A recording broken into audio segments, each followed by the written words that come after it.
Coming to you live from deep within an icy, windy, and slippery radioactive wasteland. We are the survivors of the alt-right apocalypse, once more wading into battle against the froggy, lobstery zombie hordes with Rantzerker number 190. Oh, the few that brave the bitchy. Sorry, I missed that line, but I always miss something, don't I? Oh my god. And also, it's not icy It is here. here. It is here.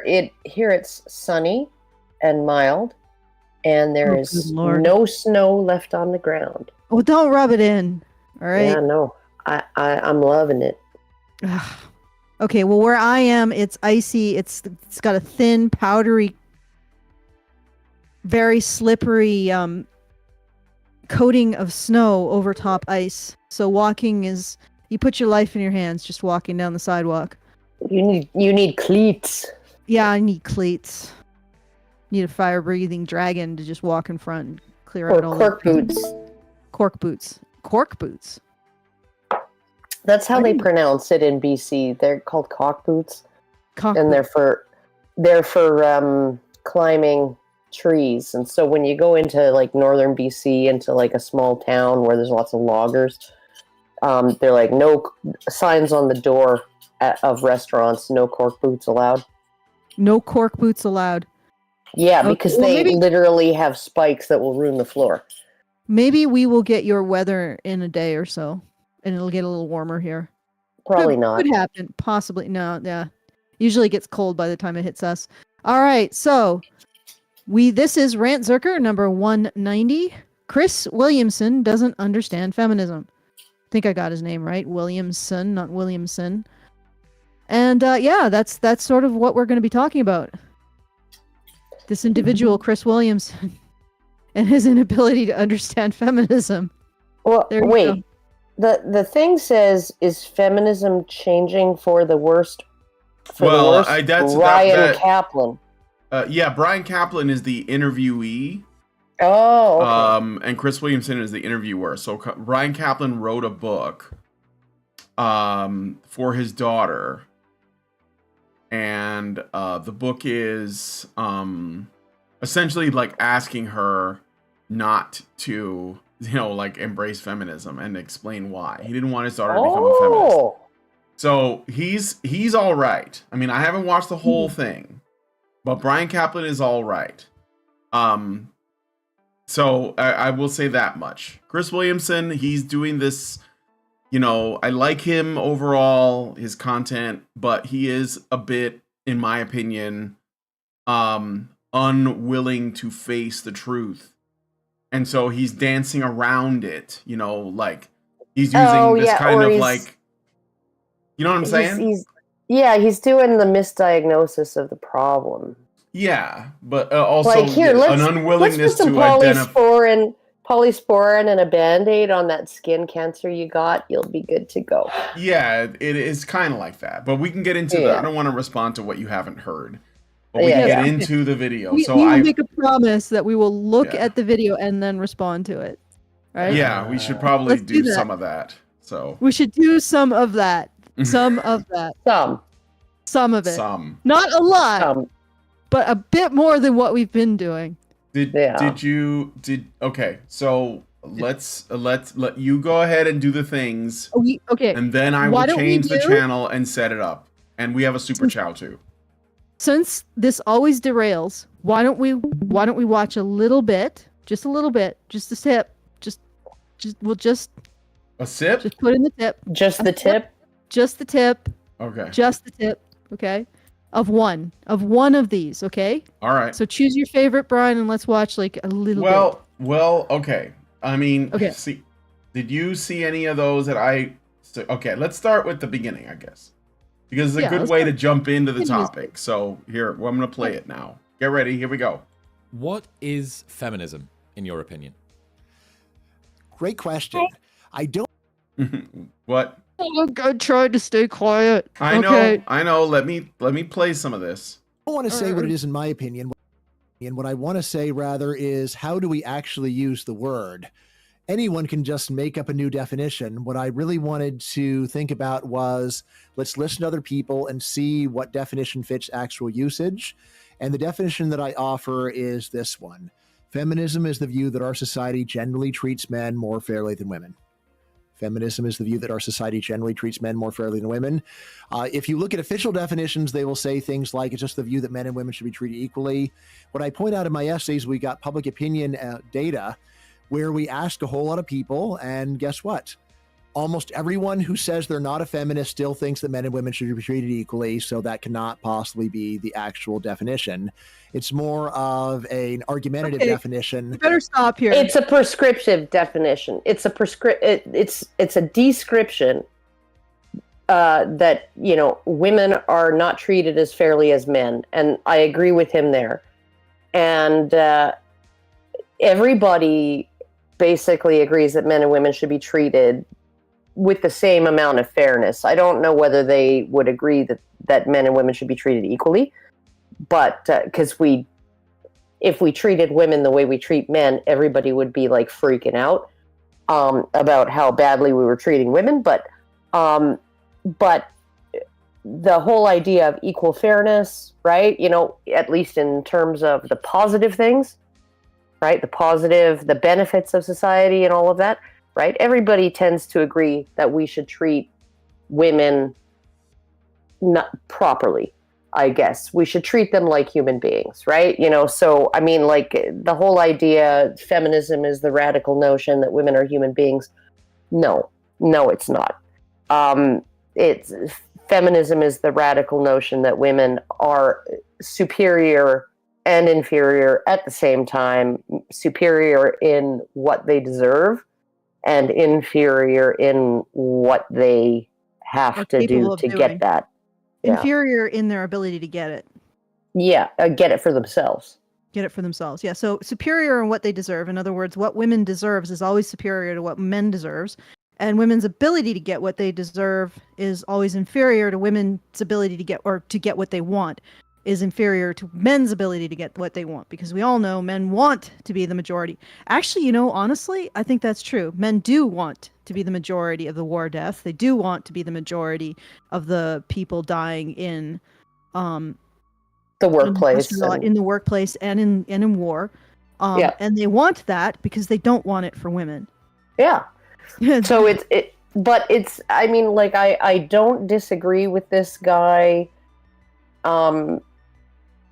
You know, sort of in the broad stroke, like, you know, we can discuss definitions of fair and how our definition of fair differs whether we're talking about men or women.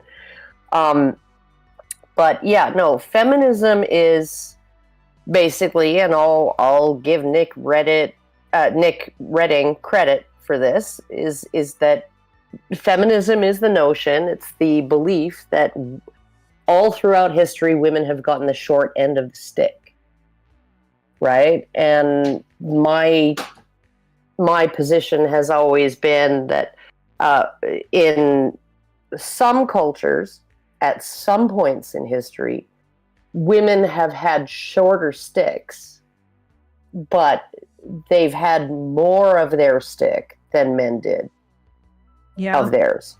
Right? Like, men and women just had different sticks. Men had a longer stick and got less of it. Women had a shorter stick and got more of it. Well, I mean, technically a longer stick would be more stick. Maybe they got more short sticks. No. They got a longer stick. The stick is the burden, the responsibility. Okay. The amount that they get is shorter. Okay. Oh, I was thinking you were just going to go with women. Okay, my husband just came in here and made me mute so he could tell me something very important. He pointed at his crotch and said, "My stick is longer." No, but okay, when you were talking about the stick thing and you were saying, well, women had a shorter stick but more of it, I was thinking maybe it's a really thick short stick. Well, not necessarily. I mean, like, when you're in subsistence times, like, whenever times are really, really bad, women actually, they do get more of a stick. It's a shorter stick, right? But they get more of it. Men have a longer stick, they get less of it. And yeah, it may well be that women actually have more of a stick that they have their hand on than the men do, right? But No idea where this is. I don't. Yeah. Okay, can you we- heard it here. No, I Women know have what. their just- hands on more of then the you just stick give him than the men do. perfunctory handy and he shuts up. Okay, there we go. There's the infinite Alright, can wisdom I- here. Yes. Let's keep So going. I think what this, just to explain, I think what Bryan Caplan is doing is he's being very careful. This is why Chris Williamson giggles, because when he says, you know, what is feminism, and Bryan Caplan says, well, look, I'm not going to give the definition that everyone else gives. I'm going to give what I think it is, and then he's basing it on. He says it is the belief. So it starts off faith-based. The belief that men are treated more fairly than women. And that for him is the only logical, you know, definition but that doesn't mean that he's saying it's true, right? He's saying it is a belief. No. Yeah, no, it is a belief, and I would agree. I would totally agree with his definition as a working definition, as the functional definition of feminism. I would say that's exactly what it is. It's the belief, whether true or false, that women are not treated as fairly as men. Right. And like this is what I don't take an issue with this guy so far. Right. Like what we need to be doing is disabusing people of that false belief, because it is false. And I think he does. That's kind of what his book is about. So Okay. I mean, do you want me to play some more of this beginning bit, or? No, I wanted to add something to that. Mm-hmm.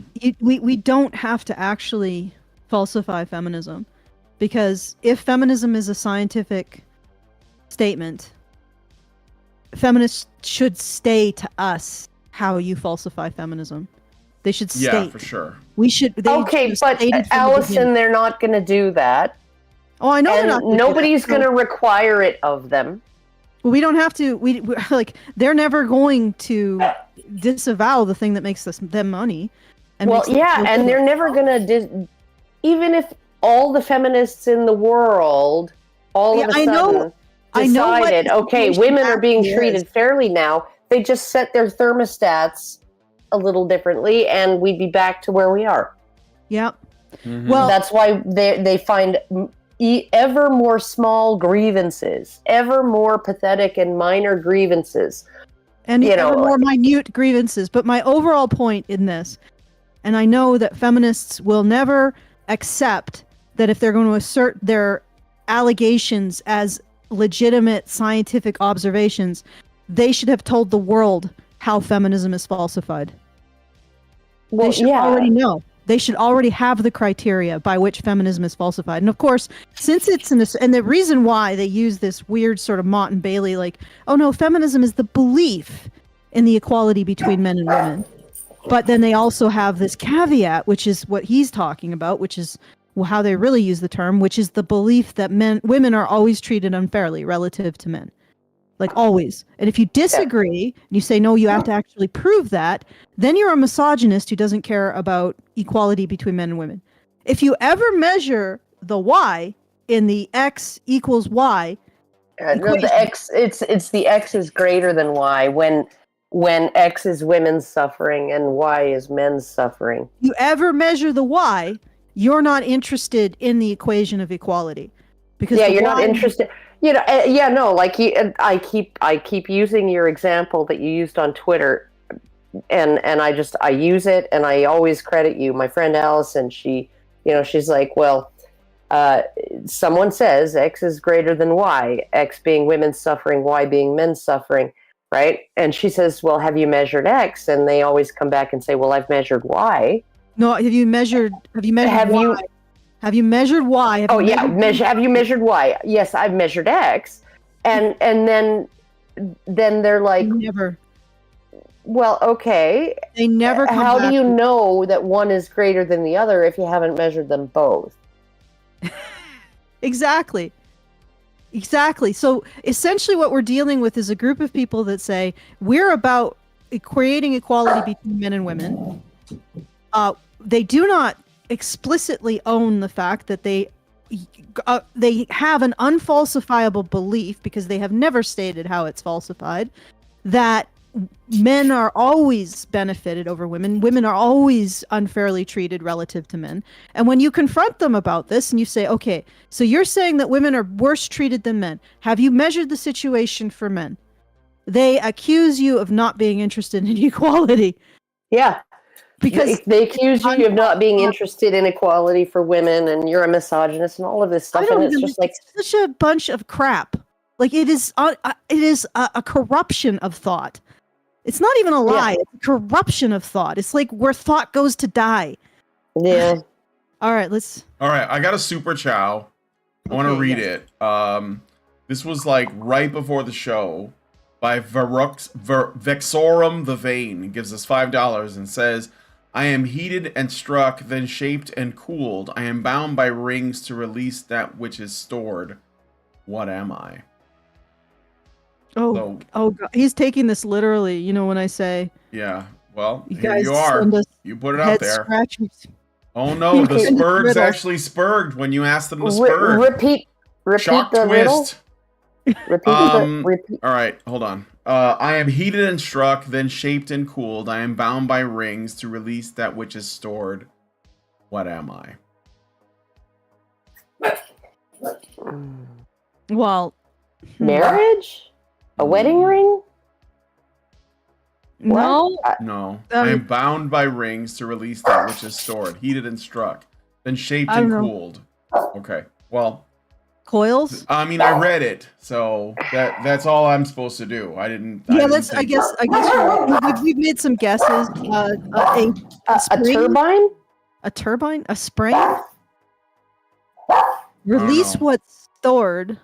Oh yeah, no, a spring would. A spring would be release what's stored, releases energy. Heated and struck. Yeah, you would have to heat the metal and strike it, and then shape it and cool it,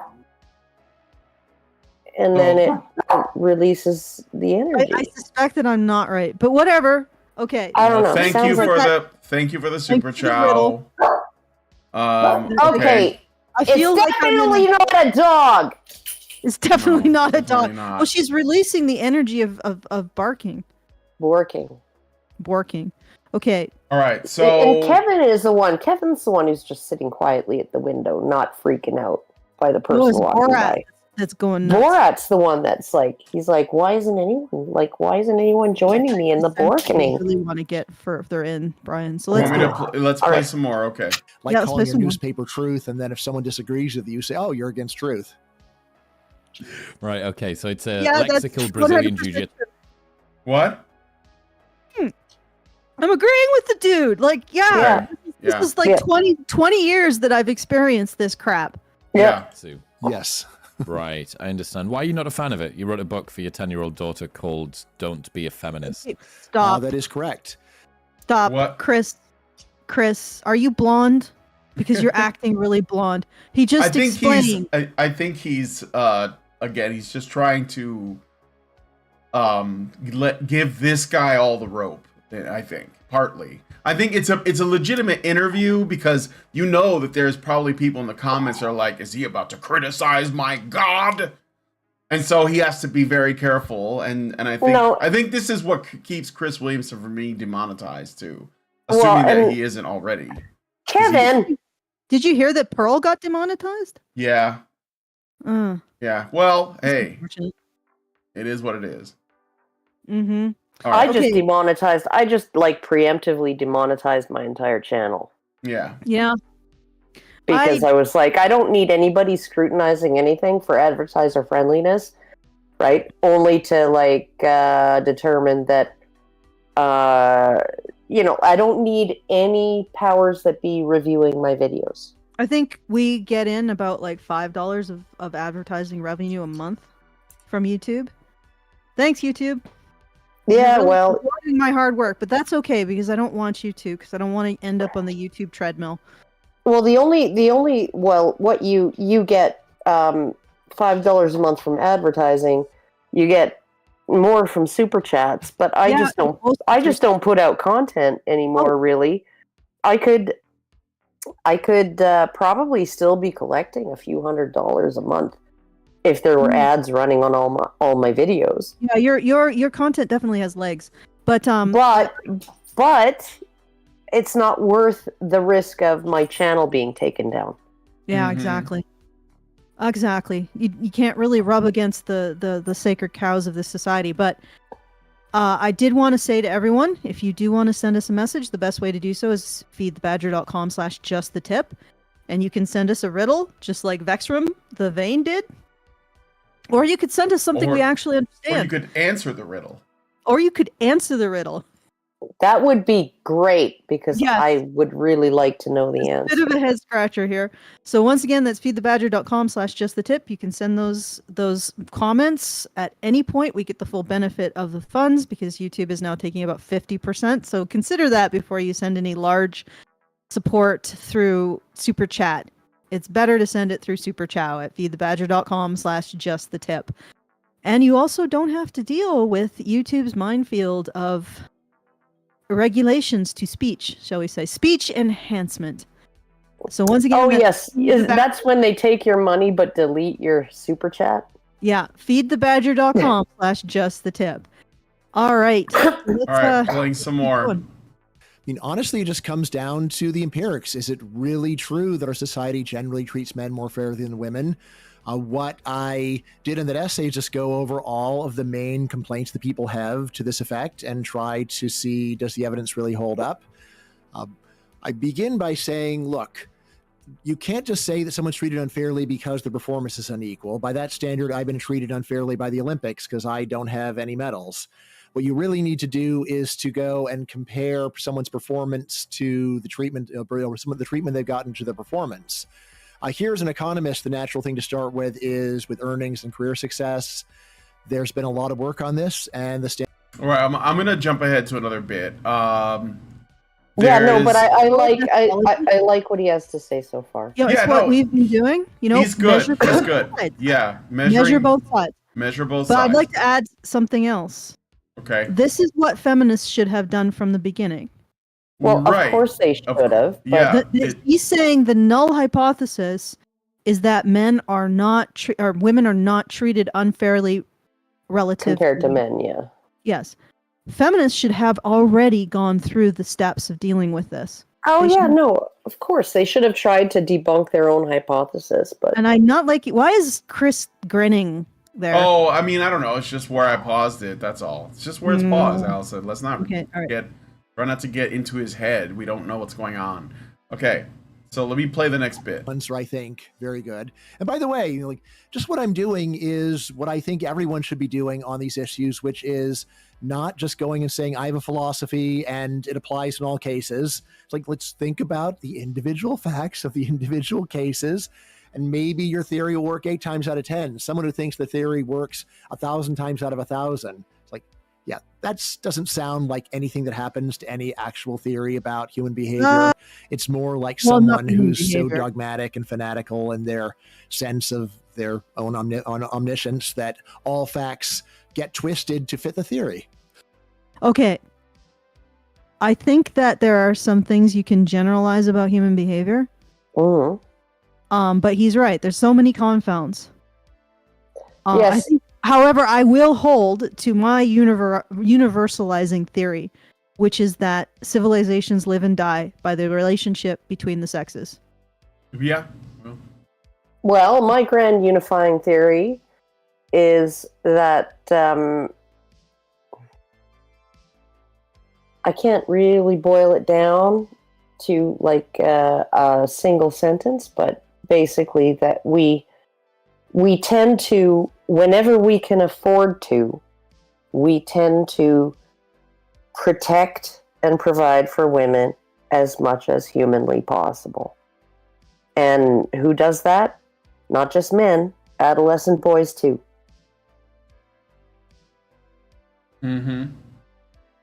So It basically is, as much as we can afford to give women, we give women. Yep. I would add that my universalizing theory is also this: men and women never escape each other. Well, how could they? I suppose they word could. Oppression. The word you oppression remember- cannot apply between the relationship between men and women. I don't Do think you it can remember- apply either way.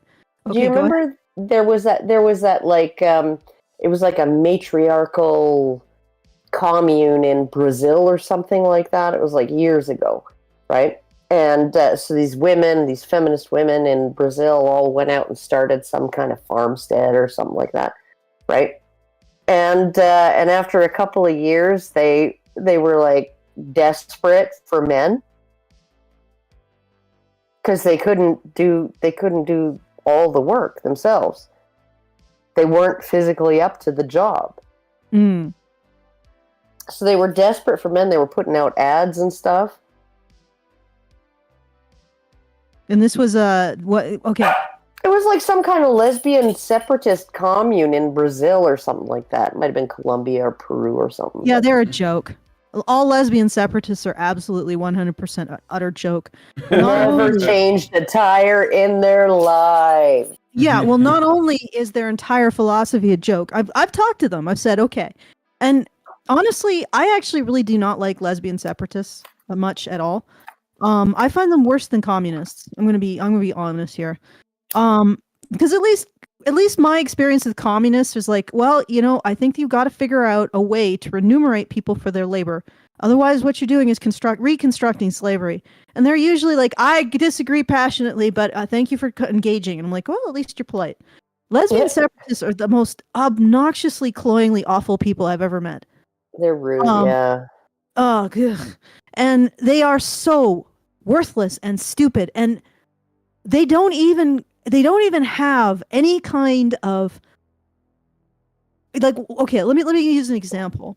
One of them came into my mentions, right? They slipped into my threads, and they started talking about Valerie Solanas and the Scum Manifesto. For those of you who don't know, she was the one who said that everything should be roboticized and men should be removed from society. So robots will take over the jobs of men, and men will be killed or something. And I was talking about her, and I mentioned her in response to another lesbian separatist, and I said, okay, Valerie Solanas' Scum Manifesto was published, self-published, I think, over a century. No, it wasn't self-published. Okay, it but was anyway, published by a publishing house. Oh, good Lord. But anyways, It was published over a century now, a half a century ago. Where are the lesbian robotics initiatives? Yeah. In a half a century after your great idol wrote her Mein Kampf, you still, lesbian separatists haven't even created a robotic vacuum. Yeah, no, they didn't even invent the Roomba. No, they've done nothing. I'm guessing. Yeah. You're the most worthless revolutionaries I've ever met. Worthless. They don't even have the first steps. Like, they don't even have any kind of action plan. They just sit on their asses and dream about robotics, which men will have to make for them. Yeah. They're going to have to construct this perfect utopia to make themselves obsolete for the radical lesbian separatists. You know what's going to happen? It's because it's more than men are required for labor. The other thing that I can't despise about radical lesbian separatists is they need men to be bad.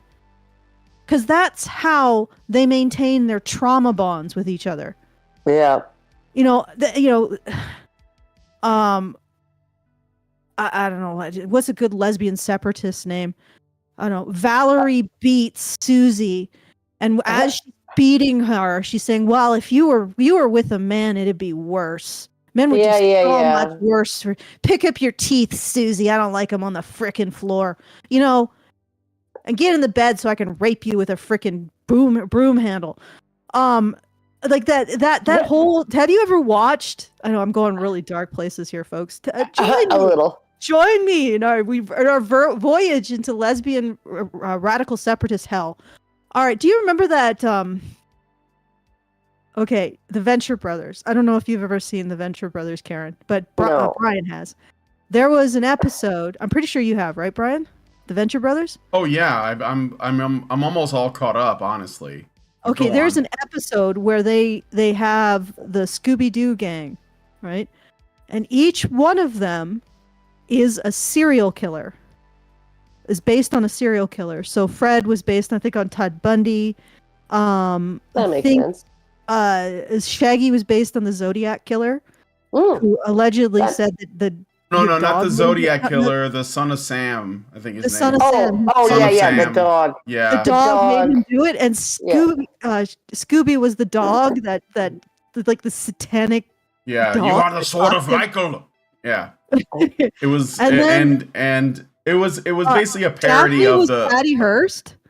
Patty and- Hearst. That was what's her name? Daphne. Yeah, she ended up. Yeah, that was Daphne. And Yeah. Patty Hearst ended up getting involved with a bunch of terrorists. She was like an heiress who ended up.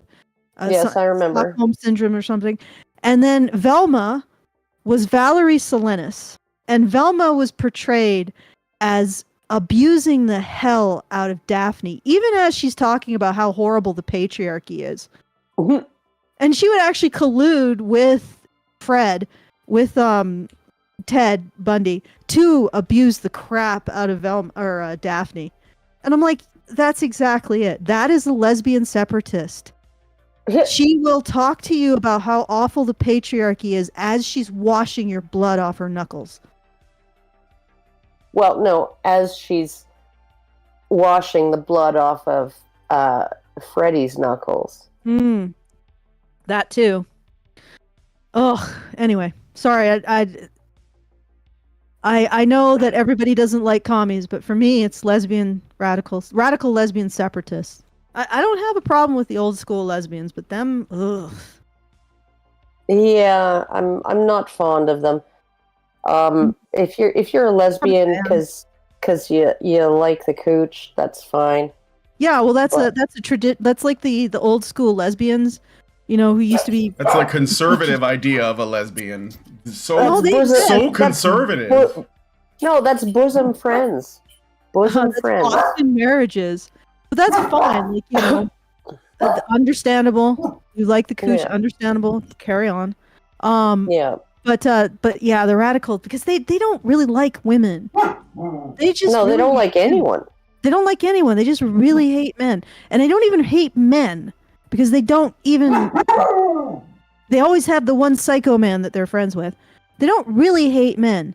They just need someone to hate, so they just project their own self-hatred onto men. Anyway. Okay, Kevin, stop. All right, are we going back to the video now?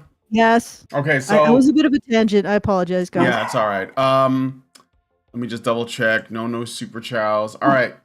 So we're gonna get into why I do have is thank yous. feminism. You have thank yous? Oh, okay, cool. Yes, I'll get the Oh. I'll get the Badger channel. Before I do my thank yous, Yeah.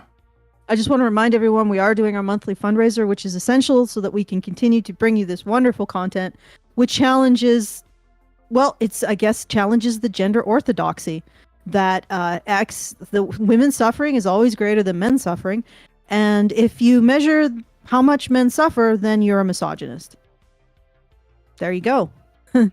Anyway, you can help us out at feedthebadger.com/support. And I will do my thank yous because we got a couple here.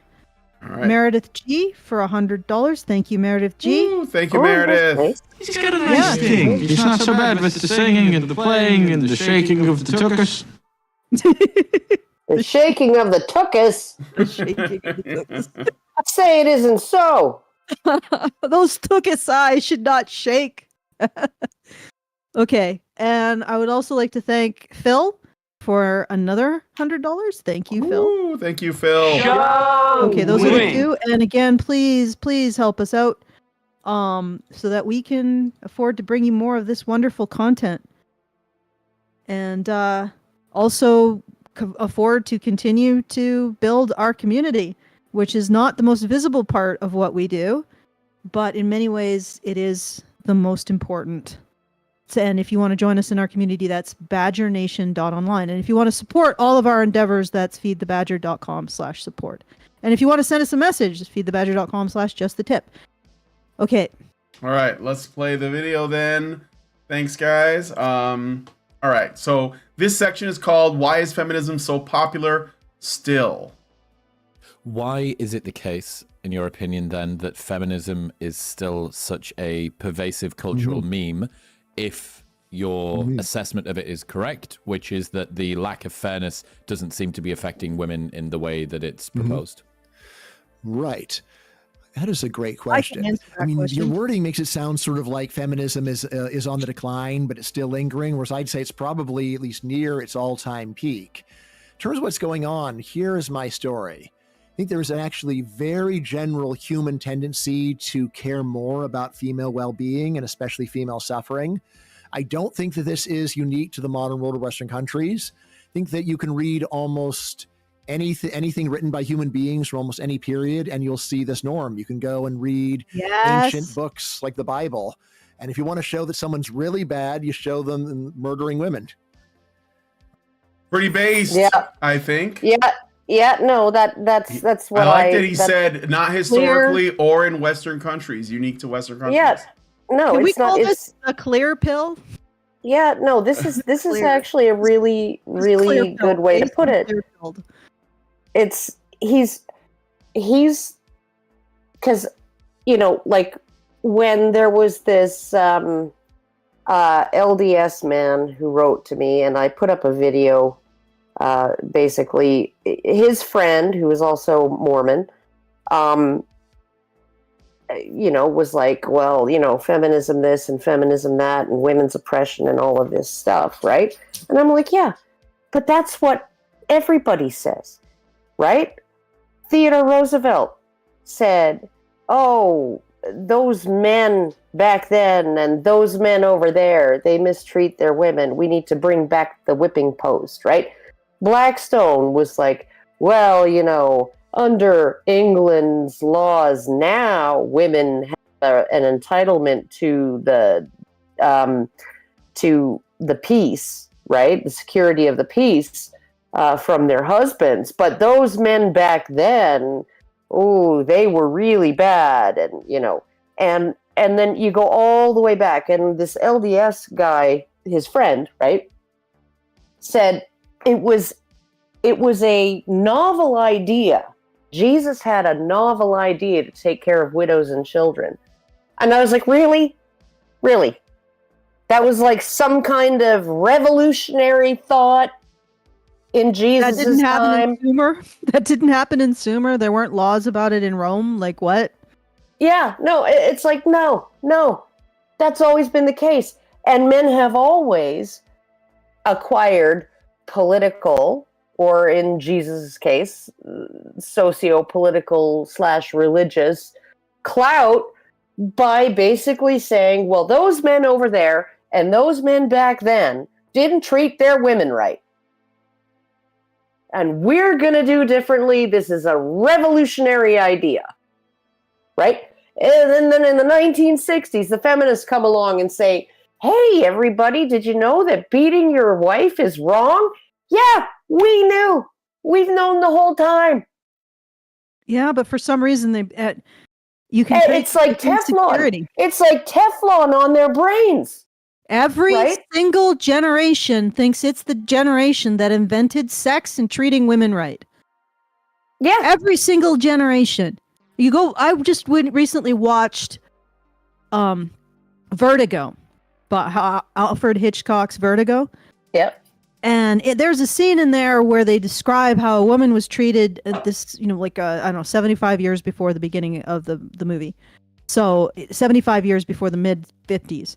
And they were describing how men were awful to their women then in the 50s, guys. Oh yeah, no, it was, and it's like, and you have the you remember the trope of the cold, distant Victorian father, right? And then you go, there was this researcher who went and looked at people's diaries who grew up in the Victorian era. And they had warm feelings about their fathers. Their fathers were involved, loving, cared about their sons and daughters' education, cared about their well-being. There was even one story shared in one of these diaries where the dad got home from work and the mother said, you need to go beat our son, okay? Because he was misbehaving today. Just you wait till your dad gets home, right? So the dad takes the son into the bedroom, takes off his belt, and says, every time I hit the bedpost, scream, and make it convincing.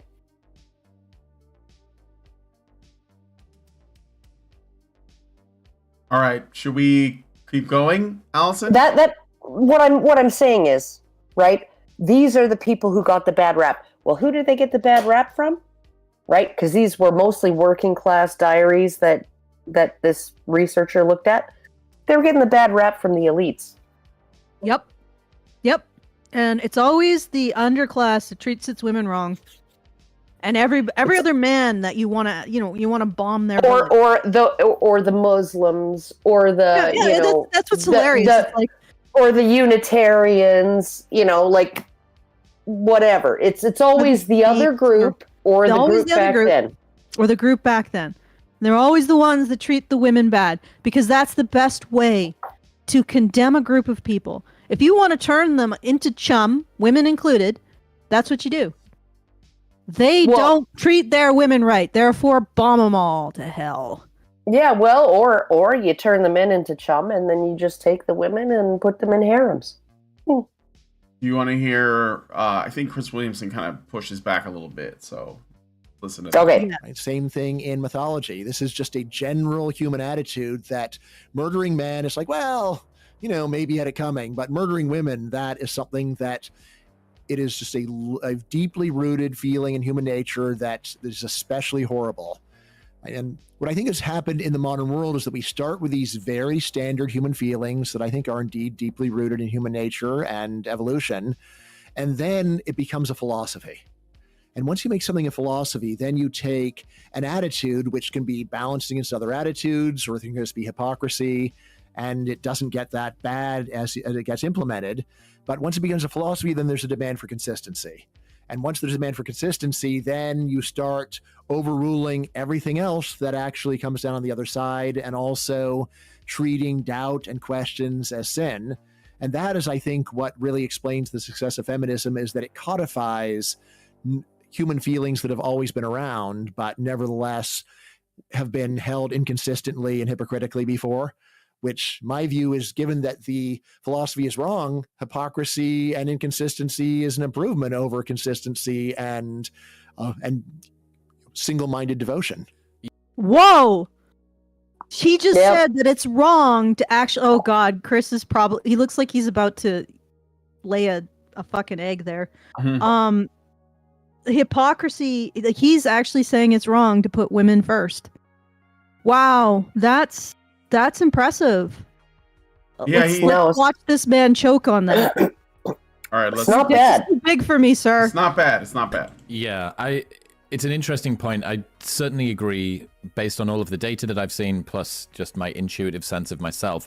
People seem to have an awful lot more sympathy for women falling behind, despite the fact that men, on average, seem to be falling further behind. There's studies that have been done. People will donate.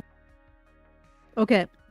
Is this a situation where he's going to be like, yeah, you're absolutely right, but I'm just going to now forget or now ignore that and do a song and dance? Well, it's about not how a debate. this is It's all not a wrong. debate, but I think that, yeah. I think he's agreeing with this guy in terms of your intuition seems correct, and it absolutely is. And so we worry about women who falling behind when it's actually men who are falling behind more. All of this, all of this is the empirical evidence of what Allison and I and you, Bryan, and this Caplan guy, right? What we believe right? There's empirical evidence, supporting evidence all around us, everywhere. 1 out of every 4 homeless people is a woman. Okay, who are the other 3? Because they're not babies. They're non-binary.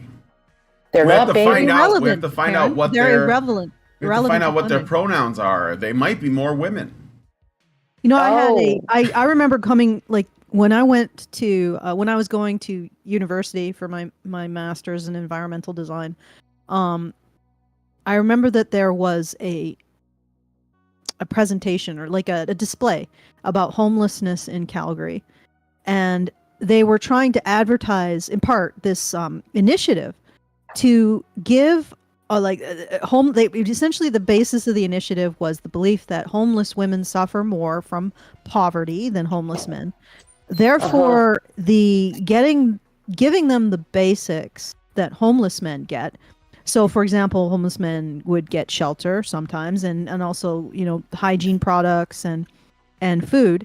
Giving Socks. them just what homeless men get, Is not enough. is actually giving homeless women less than homeless men, because homeless women also need to have bonbons. They need to have silk hair caps. They need to have proper shampoos to clean themselves and all of this other stuff. They need self-care luxuries. And if you don't give them those self-care luxuries, you are actually treating them worse than homeless men.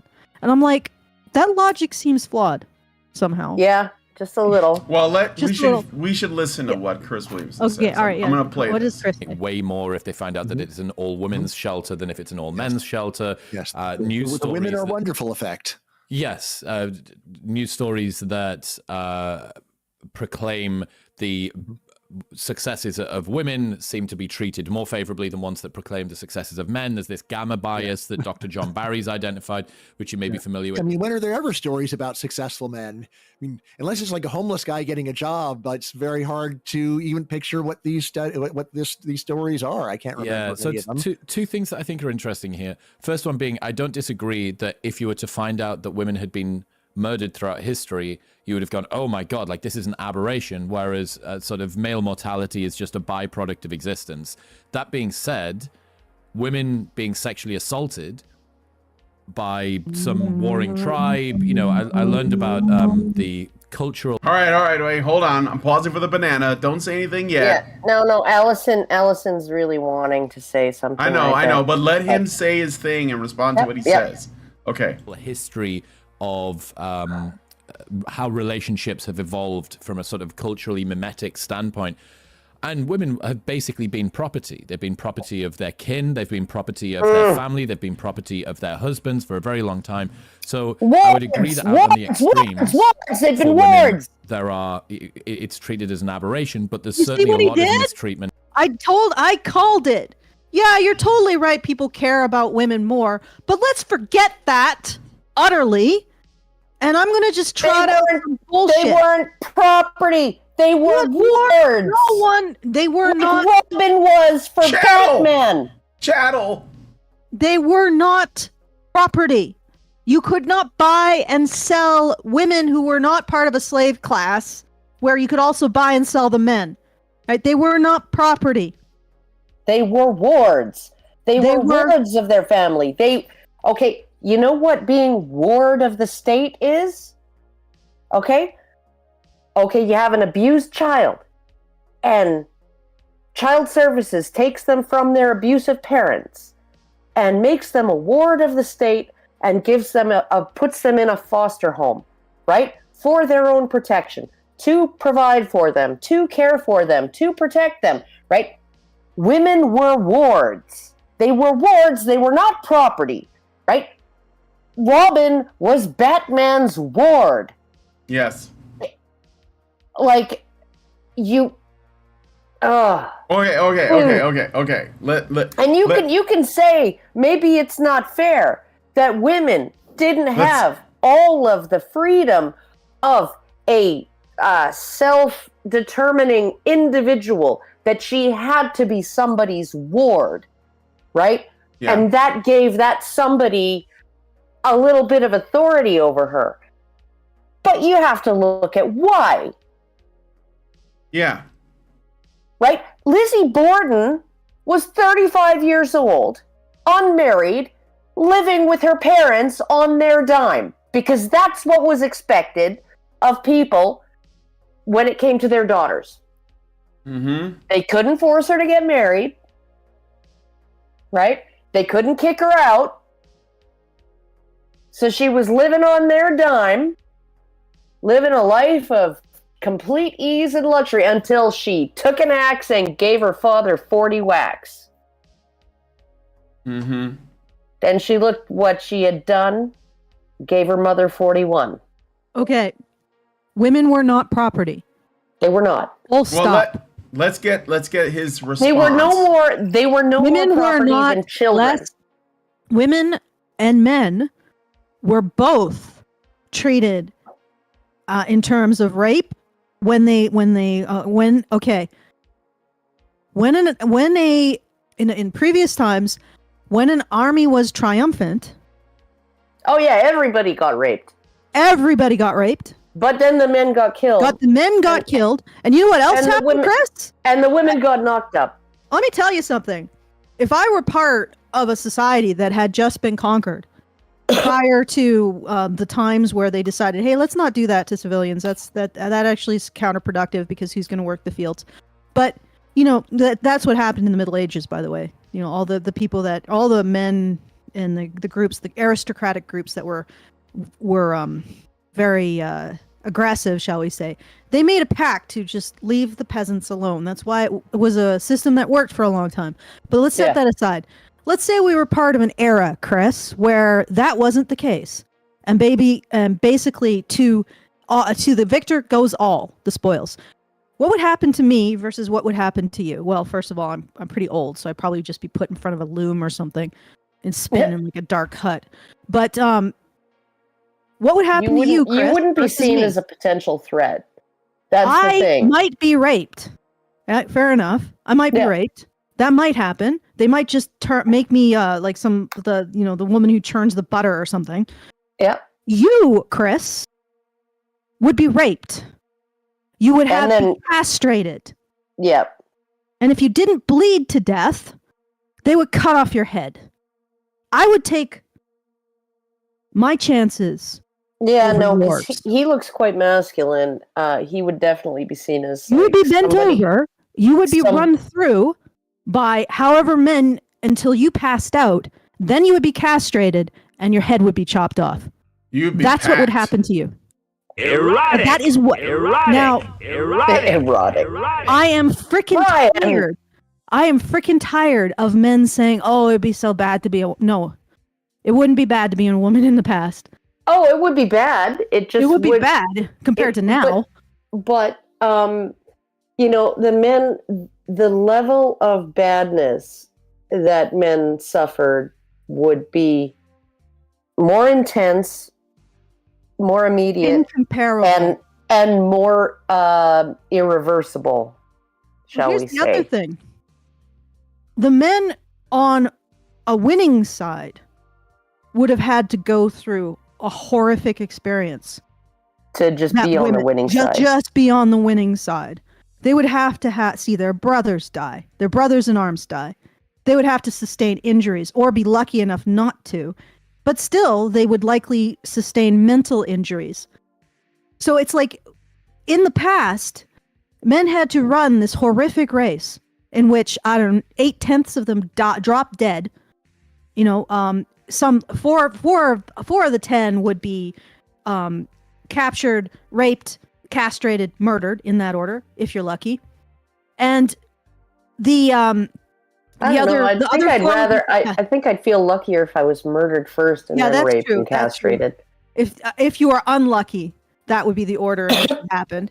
Okay, and the other 4 might be the winners. 3 of those 4 are probably dead, even though the last of their number 1, their brothers in arms are dead. Okay, you probably have PTSD, and in the end of the day, I guess you get to go home and marry a couple women. Woohoo! You won. You won. 1/10. Won. Won the race. And then 1,000 years later, you get to have pogs like this talk about how you were privileged. Mm-hmm. Okay, we should. I'm just gonna go be. That's all right. We got a Rumble rant from OIC for $1, who says, "But the whammons." And thank you for the Rumble rant. And let's get more of this, because I think the other guy has a pretty good response that we have used ourselves. So, which has just been, it's a wheezy, it's a woozy, we're the new tribe, we're taking over the old one. So there's some, again, it's the not 1,000 times out of 1,000 thing. Right. I mean, there I would point out that the usual story is we first murder all the men and then we enslave the women, which is terrible, but still it's like, well, which one would you rather be? Yeah, well, I'd rather be enslaved than murdered, probably. Depends who you're enslaved by. Yes, that there is a little bit of that, although there's also, like, is there a suicide opportunity in case it turns out to be worse? Definitely my preference is enslave me first, and then I will be looking for my way out if it turns out to be more horrible than death itself. I also want to add something else too. I think there might be. I think if you were a woman living in ancient times and there was a tribe or kingdom or whatever, an opposing army, and they were conquering your lands and all of your men were being killed, how many of those women would basically just prepare themselves to join the new tribe, the conquering tribe? Oh, lots. Right. So, like, how bad is it then, really? I mean, it's obviously bad that, like, the people in their tribe are dying, but I think that women in those days were more willing to adapt or sort of like integrate into the conquering society, whereas men were more likely to die trying to stop that from happening. The single greatest way that female slaves in Roman times manumitted, that means became free, was marriage. Yeah. Like 100%. So, like, And then the biggest like single piece of goddamn jewelry, like there is a ring, like I think a arm ring. It has, I believe, like a pound of gold. I don't know how the hell she moved her arm with the thing, and it has inscribed on it, "To my little slave girl." Like, are you freaking kidding me, Chris? Your chance is raped, castrated, murdered. My chance is getting a bracelet that weighs a pound saying "my little slave girl." I think my chances are a bit better. You know? Yeah, no, and you see this with, like, war brides, I guess you could call them. That's kind of what I was thinking about, war brides. Exactly. Yeah. Like, they see which way the wind is blowing, and they find a protector among the occupying or conquering force, and they go that direction. And then when, it's really unfortunate for them, because they're just following their instincts, that when, say, in France, you're liberated from the Nazis and you end up getting your head shaved in public because you were you were like the bedmate of a Nazi occupier, right? But, you were hedging your bets, and he was probably handsome, because Germans are often very handsome. And, when it comes to Germans and Frenchmen aren't that good looking. German men are better looking than their women. French women are better looking than their men. That's just how it is. I'm sorry. Sorry to have to break it to you. Wisdom from Karen. Yeah. Mm-hmm. Well, okay. But what I'm saying is that women will opportunistically switch sides. I also think that women will be more valued by the conquering tribe too. They're like, well, of course. We could always use more women. So I mean, like, I don't think that it's there. The problem is they're trying that Chris and a lot of people who make these arguments about women being turned into sex slaves or concubines or whatever. There's a false equivalence, because the women are still a resource in terms of reproductive potential for the conquering tribe. Even if they're not, even if they're too old to get kids on they'll them, serve a purpose, right? they still have a purpose, and they won't Kill them. they won't be basically like, I've come looking for the man who shot my paw, right? Like they're not going to seek revenge. They're not going to be rebellious. That's not the case, but because there is stories of I know that there are the few stories that disprove the rule. The rule is that women generally will acclimate. Also in terms of class hierarchy. Like if you were a noble class woman, you would be more expected to seek revenge for your family. Whereas if you were a slave class, it's just, well, you're a freaking slave. You're basically not much above an animal. Serf, whatever. Yeah. But serf is a bit different than slave, but yes, but serf had some protections in law. Okay, but when you're actually, and here's the thing too, is that where we came from, and this is in terms of, both our closest relatives, chimpanzees and bonobos, it's the females that leave the group at maturity, not the males. The females leave and find a new group, right? The males don't. The males always stay, right? So if you have that kind of tendency already, right, where the males retain their loyalty to their native group, right, and the females are basically they migrate, find a different group when they are sexually mature, right, then you're going to have a situation where women do fare better. At least they're more willing to accept a new set of circumstances with a new group of people than men would be. Like I think this goes back not just 4,000 years or 10,000 years. This goes back 2 million years plus. They're more likely to accept it. They're just more seen to be able to accept it. So the clemency is there. So because there's definitely women who don't, for example. Oh, sure. Yeah, no, but more likely doesn't mean there's it can even be not more likely, but just simply seen to be more likely, or simply just valued for something, so the risk is worth it, whereas with men the risk or not seen as a threat, because I'm sorry, a 5 foot tall woman who churns butter is probably not going to cause a whole lot of trouble unless she's a sorceress. Okay, let's watch some more. I got a super chow, so I got a super chow from Urushima for $5, and he says, "Oh, Karen, you're gonna make me blush." I think that might be a reference to him being German. I think. He's German. Oh, yeah, there you go. Yeah, he's a German. He is an Aryan, specimen. The Aryans, they definitely, it's that whole blonde-haired, blue-eyed thing. Yeah. Okay. Okay. Go ahead. I just want to say, everyone, since we've slowed down a little bit, get those pledges in, feedthebadger.com/support. Please help us out. Make sure we can continue to do this work, because I want to. There are people wrong on the internet, and I need to be here to point it out, to call them out for it.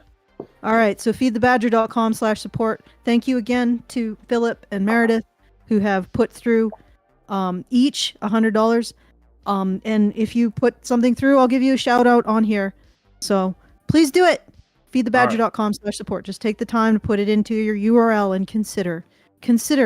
Put thought to it. Just like we put thought to Vexrum's riddle.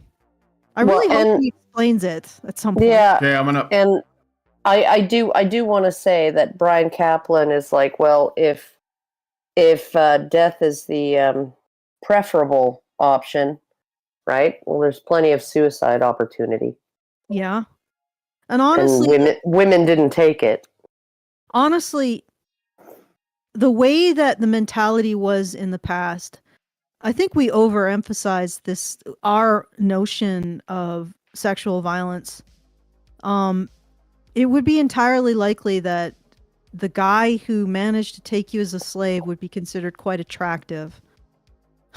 I hate to tell you. Yeah, That's no. why it's one of the biggest freaking romance tropes. Well, Oh, exactly. God, yeah. I mean, I was gonna say, like, I think we assume too much about the people of the time. But Yeah. let's play some more. Yeah. Okay. I mean, on the question of the legal treatment of women, I mean, of course, most of this is in the pre-modern period where we just don't have a lot of good data. I mean, there's the legal doctrine where I think that at least often you are correct. Although even there, it's a little complicated. Things like under Roman law, father is just legally entitled to murder any of his children, regardless of their gender. Now, once you hear that, it's like, well, but they weren't actually doing it. It's like, yeah, I think that's true. Really rare. It was really rare. Of course, I mean, of course, he was getting to that. He said that just because like feminists will say this Just was because on you the could, books, it doesn't mean you did. but most It was on the probably books. did not. It was on the books from a time when it was pretty subsistence. So, a father would be presented with his presumptive child. He would have to take responsibility for the needs of that child. So he'd have to make the decision whether or not he could.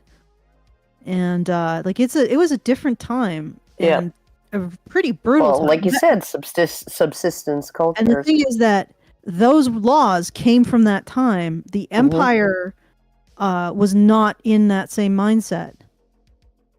Okay. So it almost never was actually used. In fact, I don't even think there was a time that it happened. But anyway, Yeah. keep going, Brian. All right. I think that it's extremely unusual, as Darwin would predict, for someone to murder their own children, even when it's totally legal. But then I think you do have to look at, well, what's the fact of the matter? Is it really true that in a society where women were legally considered to be the property of the father, that fathers actually did often dispose of their daughters as if they were sheep? Or rather, is it like rather were they normal human beings where whatever the law says, your daughter says, I don't want to marry him, daddy. And he's like, oh, well, I couldn't possibly say no to her. She was crying. I think that, again, there are human universals. And while there are, of course, cruel people who will do terrible things if the law allows it, much more common for the emotions that we take for granted today to have always existed and will always like whining, Yes. the emotion of whining and complaining. Yeah. Okay, can I just get in here? You're absolutely right. The other thing is that the idea of belonging to someone is very addictive for humans. Like, we need to feel like we belong to something. This is a need that people don't recognize, that they don't see to understand how powerful it is. People would rather belong to the king than belong to nothing. They'd rather belong to their father than be nothing. And you could see some. I just recently read Gone with the Wind. This could be very controversial to say, but they created the same kind of aristocratic system of belonging as you saw in like the UK. The aristocrats embodied the people that everyone sort of belonged to, that they centered their lives around, and that satisfied an urge for those people who they belong to. Like if you don't feel like you're part of a social group, you feel like you're one step away from death, which makes a lot of sense for humans. Mm-hmm. And so we will belong to countries, we'll belong to ideologies, we'll belong to sports groups. We need a place to belong. And the situation for certain groups of slaves was often better than people who had no value whatsoever. I know that sounds horrible. I know that this is not something that you're allowed to say.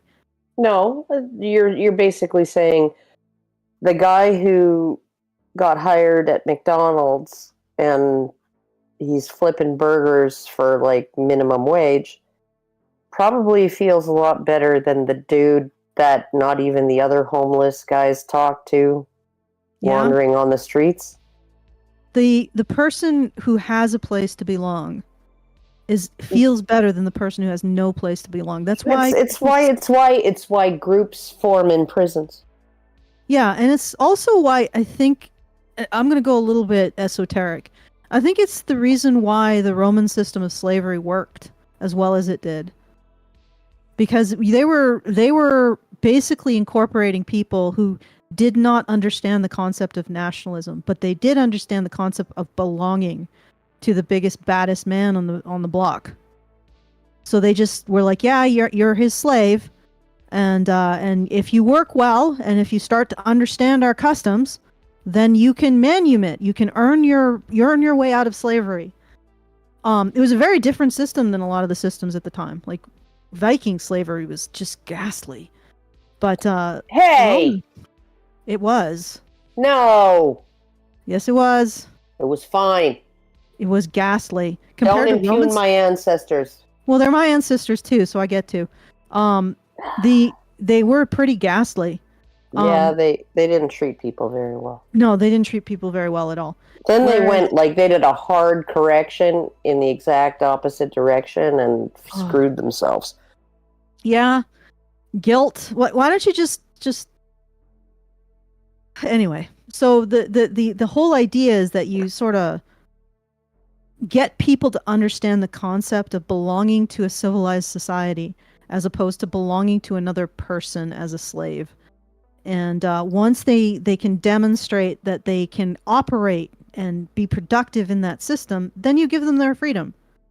It was actually, almost like, I would say, this is not a very good analogy, like a green card. Yeah. And it's not a great analogy, but it gets more in the ballpark than the way that we see slavery in the past, in terms of the Roman style. Anyway. Well, chattel slavery was different, right? But I think it was chattel slavery, but they could still. No. Chattel slave. Yeah, that chattel slavery is that you're the slave gives birth to more slaves. Yeah, you're owned forever, and all of your children are also owned, and and maybe you'll be really lucky, right? And your owner will manumit, yeah, as part of his will, like Thomas Jefferson did with his. Yeah, right? But yeah, no, it's it. You have to realize too, right? Like that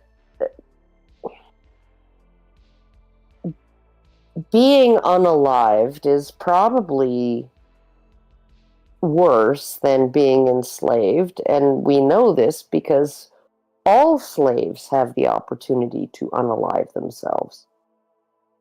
Yes. And being a slave in a society like Rome was probably better than anywhere else. And being a woman in a society like Rome was probably better than anywhere else. They particularly liked their women entrepreneurs in Rome. They had like women who were business women had legal exemptions and legal protections that other people didn't. Yeah, and that's why the Roman Empire fell, Allison. Pay attention. No, that was before. I don't think it was because of that. I think it was. That was before, you said. That was before. Oh, no, well, that was before the empire. The Republic came before the empire, and then the empire, and then it collapsed, and it was just the eastern part that collapsed, or sorry, the western part. The eastern kept on. I think that what really caused the collapse was the way that land was being distributed in the later Republic. What happened was a lot of large landowners started buying up all the plots that veterans would usually get at the end of their service. Or they would buy up the plots of the veterans because they couldn't take care of them while they were at war. So what ended up happening is there was these huge estates being run by slaves, and then the average man in Rome had almost no chance of having an income from a property or a job, because there was just, Roman men could only really do soldiering, lawyering, and being a politician. They would have no income, and they couldn't have families. So you ended up having these large bodies of disaffected young men, and then from that you get all of the big politics, like the Gracchi brothers, and like the big mob politics, because they don't have an investment in the structure as it is. So they start investing themselves in these ideas of how they will get what they need as young men to actually have a family. So breaking up the landowners by being part of the Popularity Party. So all of these politics started to destabilize things. It started to destroy the system of mores that kept Roman men from being violent towards each other. And then it just got worse and worse and worse until they had to stop all of this by electing an emperor. And then once you take away that upward mobility, the men feel less invested in the political system. So you although you stabilize it, there's still that you stabilize it, but then what ends up happening is the men now feel uninvested in the system. And although they may not be creating trouble, they're also detaching from it. So what ended up happening at the end of the empire is the men wouldn't, they were like, oh, well, you join the armies to protect it, to protect the Western Empire. And they're like, yeah, why? Yeah. And then it fell. Oh, well. And it wasn't because they gave rights to women who were productive in their society. It was because of that. So, I mean, it still came down to the relationship between the sexes and the integration of young men into society and how that was being impeded. But I don't think it was the women who were running businesses that were the problem. I don't think it ever was, because the Bible explicitly says that women like that who are being productive in their community is fine. It's the Herodins who are using their sexuality to tear shit down. Oh, well. Yeah, like I don't think it's women's rights. Okay, so all right, so we got OnlyFans. Yeah, good. We got Tinder. We got Andrew Tate, and we've got a massive underclass of men 35 and younger who have never had sex. Mm-hmm. I got a super chat and and we got a super chat. I got a super chat and I got a super chow as well. I'll start with the super chat because I already put it on the screen. So Boda gives us $2 and says FGM, that's female genital mutilation, was legal but extremely rare, almost never done. And then I got a super chow from Urushima again, $5, and says, I do love it when you get esoteric, Allison. Thank you for that. What should we play more of the video? Yes, Okay, please do. Esoteric is my you think that euphemism started for after because the law changed. Okay. So yeah, like of course people have always been doing these kinds of things.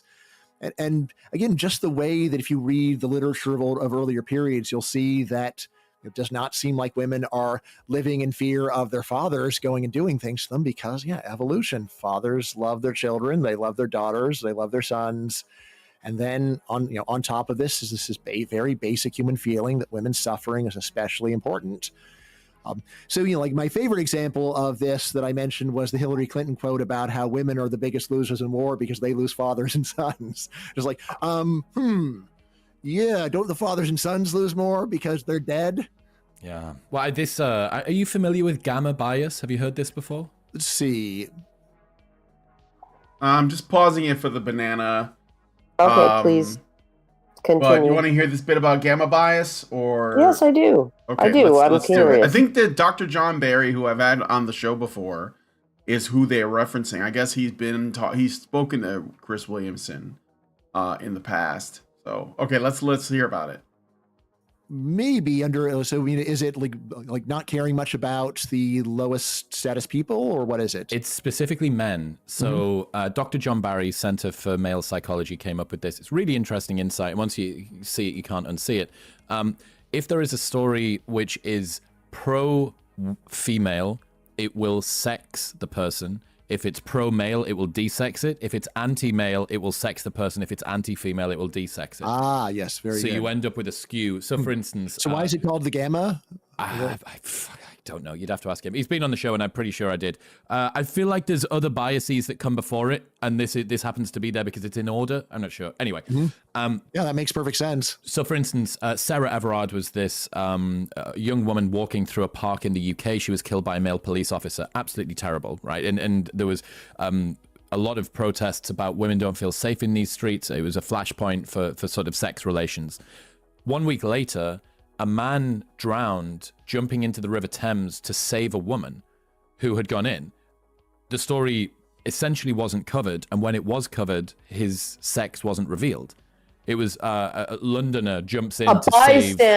a bystander, a school teacher, a nurse, an ambulance attendant, and a first responder. Yeah, no, this is all shit that we've covered so many times.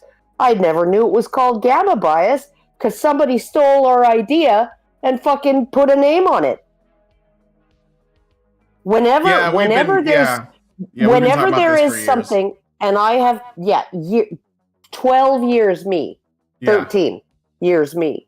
Whenever something is a man doing good or a woman doing bad, they de-sex it. And whenever it's a man doing bad or a woman doing good, they sex it. That's just how it goes. That's how they do it. Anyway. Yep. And it's just really frustrating. It's incredibly frustrating because I guarantee. Well, I guess I could do another 40-minute video on this phenomenon, only to have some freaking academic steal it in 3 years and slap a different name on it. Well, they still haven't stolen negative sum game. Just wait. Yeah. I Give think it time. that I was the one who might have got hypo-agency. Maybe. I was the hypo agency, but you were the inflatable femme. That's where I got the hypo agency word from. Okay, let's keep going. Let's play some more. Person from drowning or woman from drowning or something like that.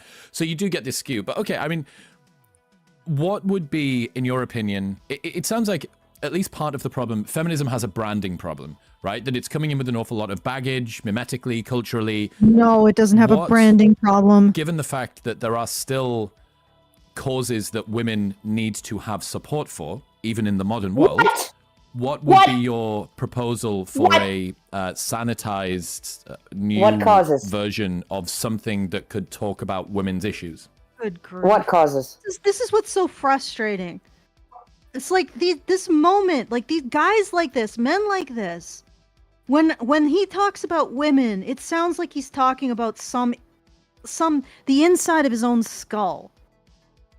What causes? I need to be able to define myself in terms of saving women. How do I do that in a world where women don't need to be saved? That's it. Answer me, wizard man. Answer me. That is the women's cause.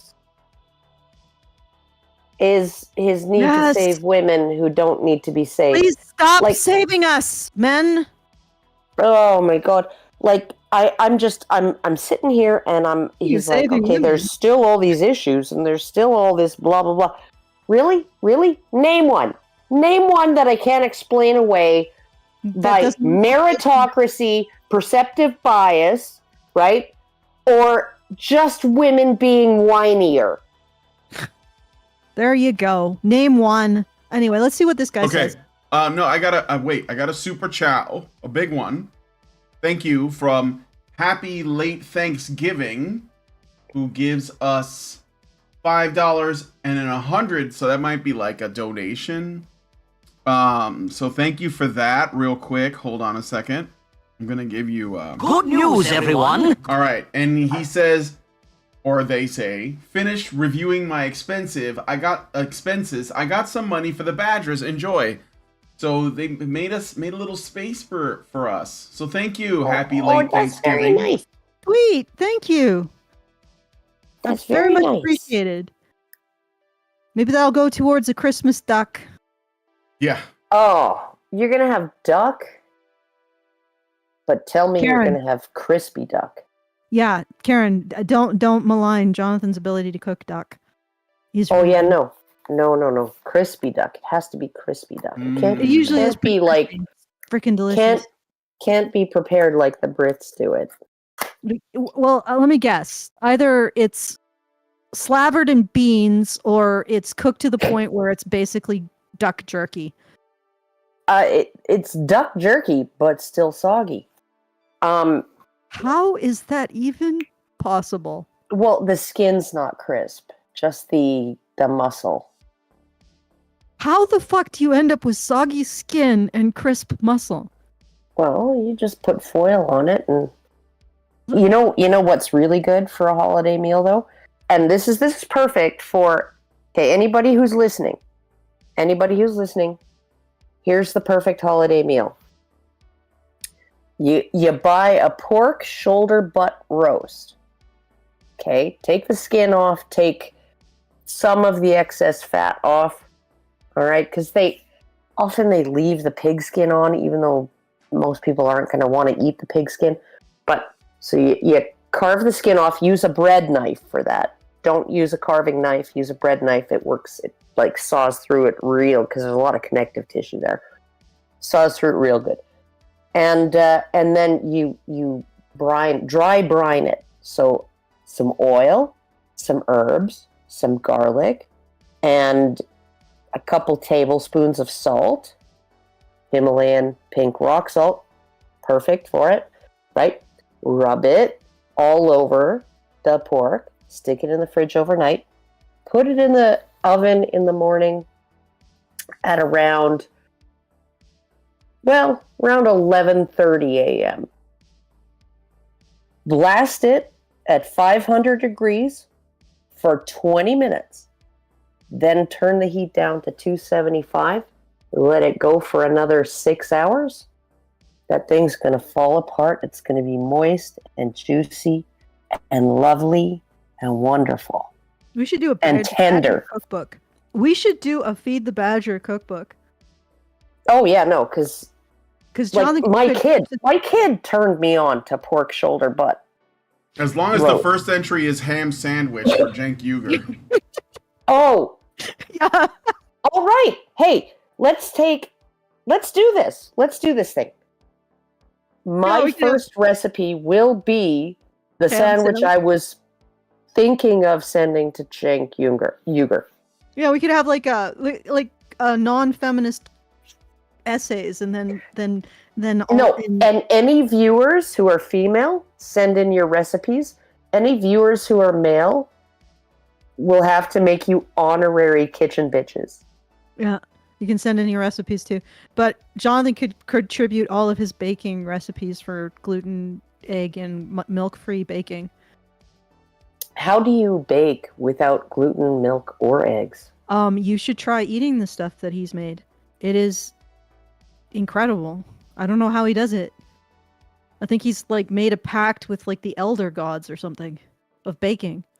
Probably Satan, actually. Like Cookie Thulu or something. Do you want to keep going? Do you want to hear what he says to this? Okay. Yes. Yes. I mean, honestly, I think I would say that step one is just to get the facts and find out whether it's even true that women are doing especially badly. And if the opposite is true, then it's like, well, seems like we should be focused on men. But you. All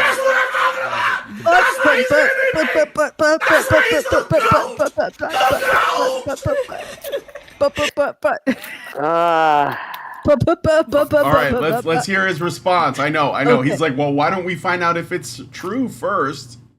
Yeah, if it isn't, know it's true. He literally, the guy said, find out the facts first, and then make a judgment. Laid it out. Like we all have this bias. But we should probably have to figure out if it's true first. And okay, fine. Let's what he just said. Okay, all right. Let's hear. Let's hear what head and rub your stomach at the same time. There will be certain areas in which we would want to focus on. For instance, I know that you've got some views on circumcision. I think I align pretty much with your views on that. Like, that's a very particular wing of male disadvantage, right? No, it isn't. It's not particular. It's not particular. It's like you have a systemic problem, like my husband, okay? My husband has mastocytosis, indolent systemic mastocytosis. Okay, here are his symptoms, if I can remember them all.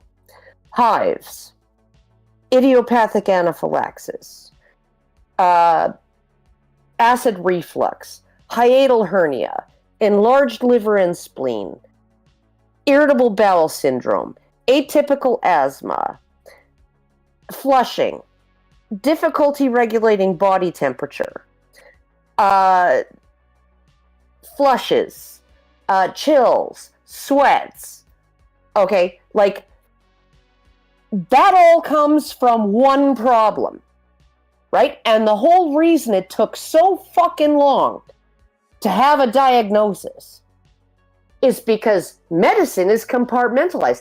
Oh, well, you know, his kidney dysfunction it's just like its own little problem over here.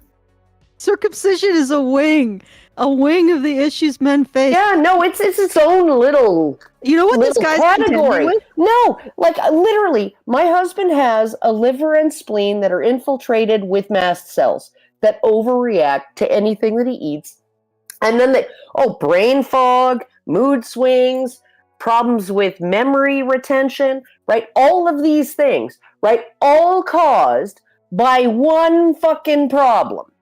Mm-hmm. But I just want to point out that Chris is the difficulty that Chris is dealing with is he's trying to integrate the idea of men being victims of things and his belief that men cannot be victims because they're men. No, he's trying to integrate. I don't think he thinks that they can't be victims because they're men.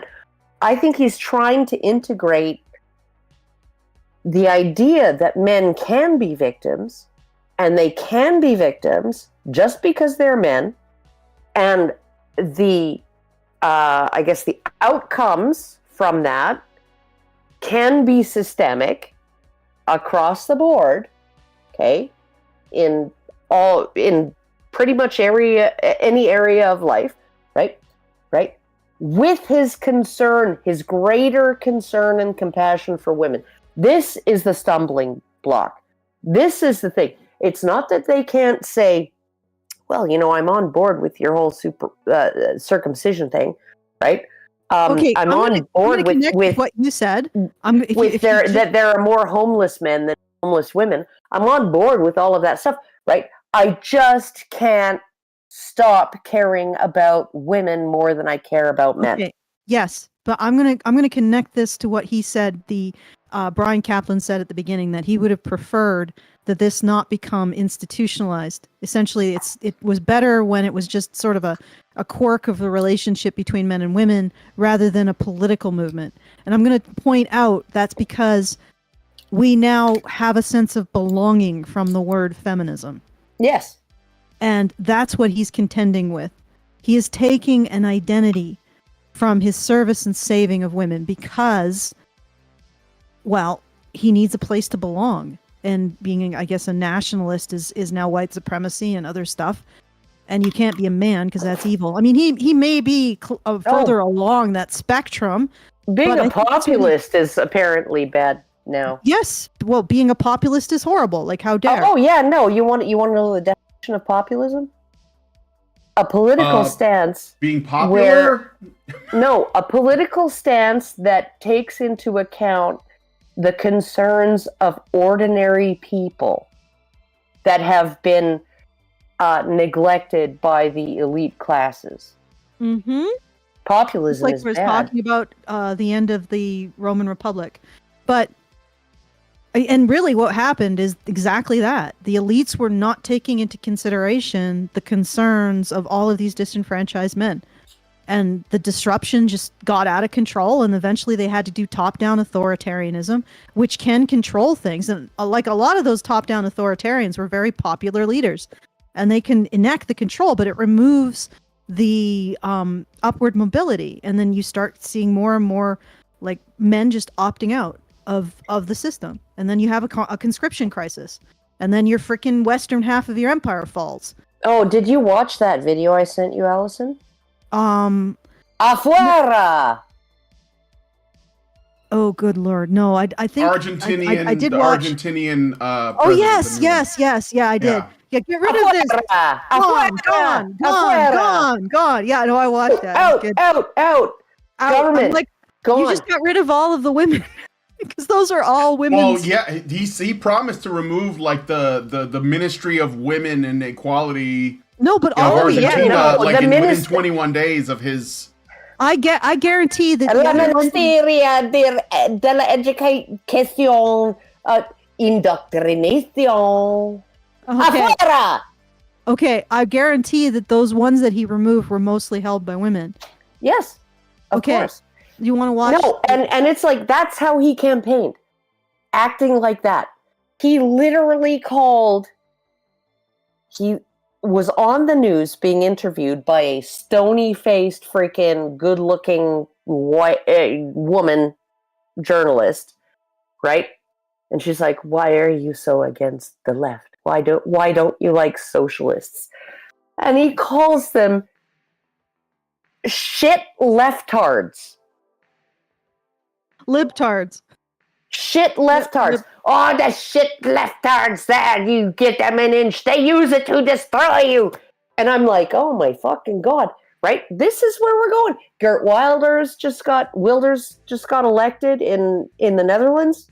On behalf of the shit libtards, I would like to say one thing. I have recently gone to the left-wing male advocates Reddit, and they're talking sense. I'm like, Jesus, this must be a horseman of the apocalypse. Yeah, no, it's because things have gotten so bad even they can't ignore it.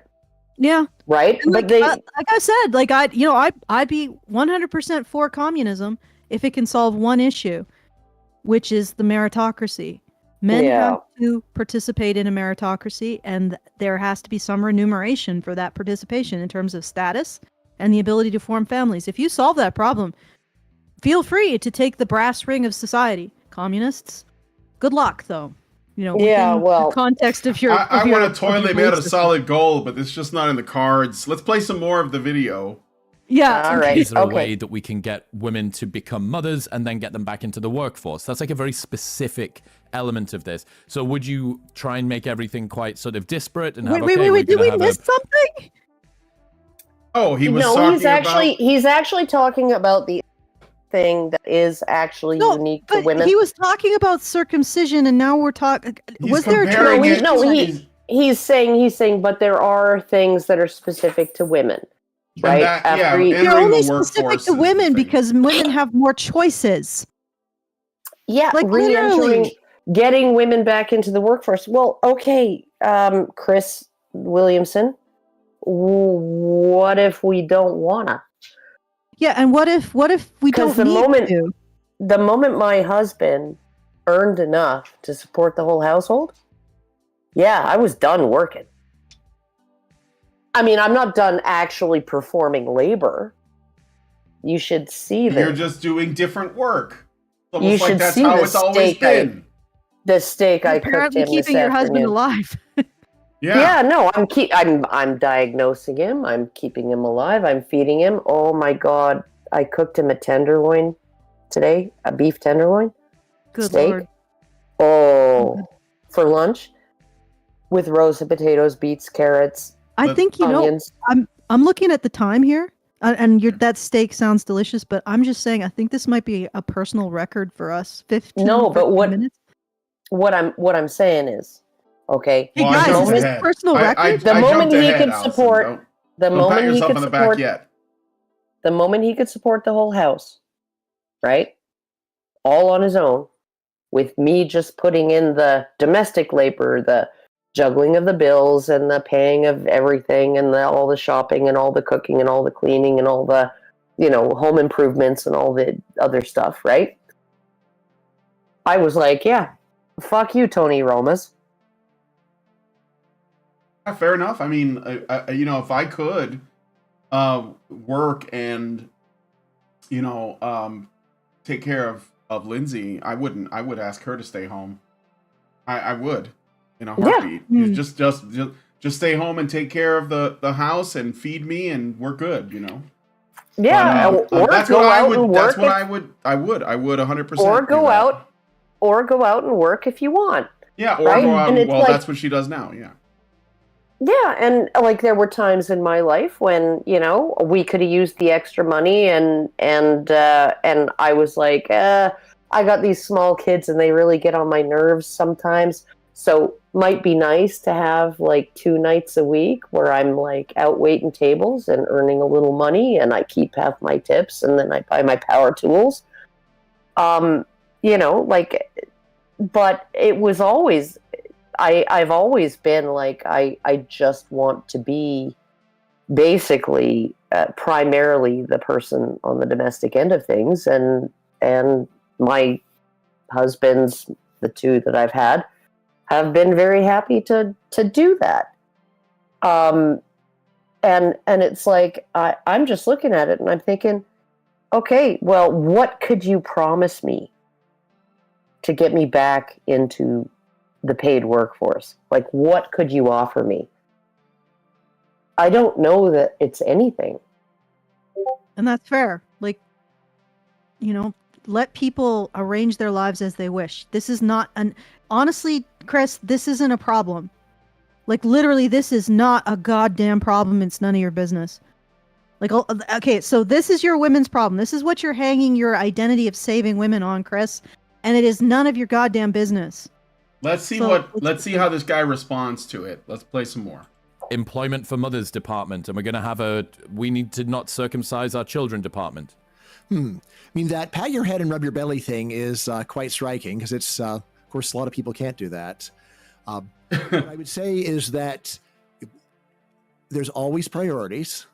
And any time that you say that my issue is super important, you are implicitly actually saying that the other issues are at least I should go and get some of the attention that other issues are getting.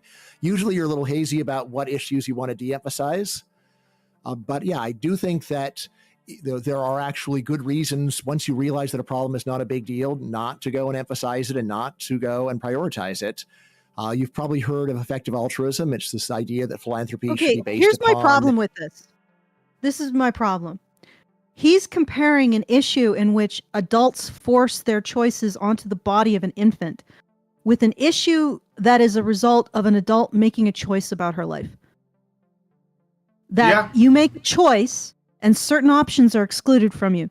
You make a choice and the decision tree reduces in number. Like, the amount of decisions that you can make going forward reduces in number. This is a function of reality. So you're comparing a child being strapped down, a boy being strapped down, and a knife used on his genitals with an adult woman discovering that when she selects the left half of the decision tree, the right half of the decision tree is now no longer open to her. This is not a fair comparison. No, it's still open to her, though, because she can still go back to work. But some of the stuff, like, she can't get she's not going to get the same if she if she was working continuously 4 years, she took off, she'd be earning more and would have been promoted twice. And also, she wouldn't have as much of a difficulty getting back into the workplace. Well, here's the thing. You made your choice. So you're calling the consequences of adults making a decision for a child, you're equivalent to the consequences of an adult making a decision for herself. I'm sorry, there is no equivalence there whatsoever. No. There's no equivalence. There's no equivalence to the consequences that a woman chose. She said, okay, I'm going to stay home and raise my children. I'm not going to have a stay-at-home dad. I'm not going to use a nanny. Good on you. Not necessarily. I mean, the stay-at-home dad would probably have been really good too. Yeah. Like, I'm going to make this choice, and as a result of this choice, I'm going to have consequences to my life that I may not like. Too bad. Sad. Like, and you're comparing that to, I'm going to strap down this helpless creature and cut off a body part. No. Yeah. No. You're comparing the consequences of a woman's own choices to the consequences of someone else's choices inflicted on a man. So a man has no choice. He has to deal with the consequences of someone else's choice. Going to war. Okay? The choice not to have appropriate services to help men before they end up homeless or killing themselves because of sexual abuse or domestic violence. Okay? All of these are consequences forced onto men, including the consequence of women's absurd choices in terms of their mating. Okay. Women now are selecting for psychopaths. And Yeah. if men were able to fulfill their monetary requirements, we would need a second Earth in terms of material goods. All right? Women's standards are evil at this point. Oh, They man. are evil. No, and here's the thing, too. They're actually displaying the evil. Have you seen Cardi B? Have you seen, like, the new fashion in fingernails? No, I have No. not. I don't really follow fingernail fashion, but please enlighten me. Well, so you have 3-inch long swords growing out of your fingertips. I thought the new fashion was lesbianism. And That they're seems to and they're sharpened to a point, like a sword. They're not like the long ones that you used to get or people used to get, where they're like squared off or rounded. No, they come to a point, right? And women handle their babies while wearing these things, right? These acrylic swords on the ends of their fingers. And I look at it and I think, that actually evokes demonic imagery. Like, that is not attractive. That looks threatening. Yeah. Oh, well, you know what? I'm going to come right out, and I'm going to say that the dating And it's not standards convenient if you have to wash dishes. and it also means or that do you're never going to any have a work. girlfriend. Like, for all of those women who are like, Jesus, if your nails aren't cut below the ends of your fingers, yeah, right? No, yeah. And nicely filed, you're not getting anywhere near my cooch. Yeah, hopefully you're never getting anywhere near anybody's genitals, male or female. Okay, but my overall point is, at this stage, we are comparing the consequences of women's own choices. They made this choice. They chose to do this. They chose to engage in illegal behavior, antisocial behavior, even though if it isn't recognized as illegal, like false accusations. They chose to leave the workplace. And they have found that there are significant consequences to their choices. We are comparing that as a woman's issue to men having choices forced on them. For example, a baby boy having circumcision forced on him, conscription being forced on men, selective service being forced on men, men not having the services they need as beings to overcome the issues that all human beings face, like domestic and sexual violence and potential homelessness. Okay? And then also the fact that men are now not able to rise to the standards of the average woman. Which, incidentally, sorry, Dr. Peterson, the standards of the average woman is evil. They are evil. They are evil, like objectively evil. We would have to, again, have a second Earth to accommodate the material standards of the average woman in terms of a partner's income. Because you don't have just an income just to have the number in your bank. You have it so you can buy things. Well, we need another Earth to accommodate what women want from men in terms of being able to purchase shit. Okay? That is evil. Right? They want things that the average man isn't capable of attaining. That is evil. I'm going to go right out and say that this is evil. That you are applying evil standards into men, and it is an external standard that men have to live up to in order to get access to things that every social mammal wants, which is companionship and affection. Like, social mammals, that's like food for them. It's more important in a lot of ways. Like, that's why they share food. Do you ever do the experiment with the monkey, and it has a choice between a wire mother and a mother covered in... The wire mother has the food, and the other mother is covered in terry cloth. Yeah, which is absolutely a horrible experiment, incidentally. I hope the people who did that feel bad about themselves, but the monkey will go and cuddle the terry cloth mother, even though she has no food. And even to the point, it'll jump over when it's starving. and drink the milk, and then it'll go right back to the terry cloth mother. And I'm pretty sure it would also starve itself to stay with the terry cloth mother. I want people to think about that. This is a need, like affection and for a complex social animal like humans, affection and an understanding that your identity is positive in the world. These are critical things. Social dwarfism is a thing. Social dwarfism. Because you didn't get enough affection growing up. If you didn't get any physical or social contact when you were a child, you will be shorter. Sometimes to the point where you are classified as dwarf. I honestly would say that you stop growing. I would say I'm going to lay something out, and I'm going to see what you guys think of it. I think that women's desires, if they want something more than an average man,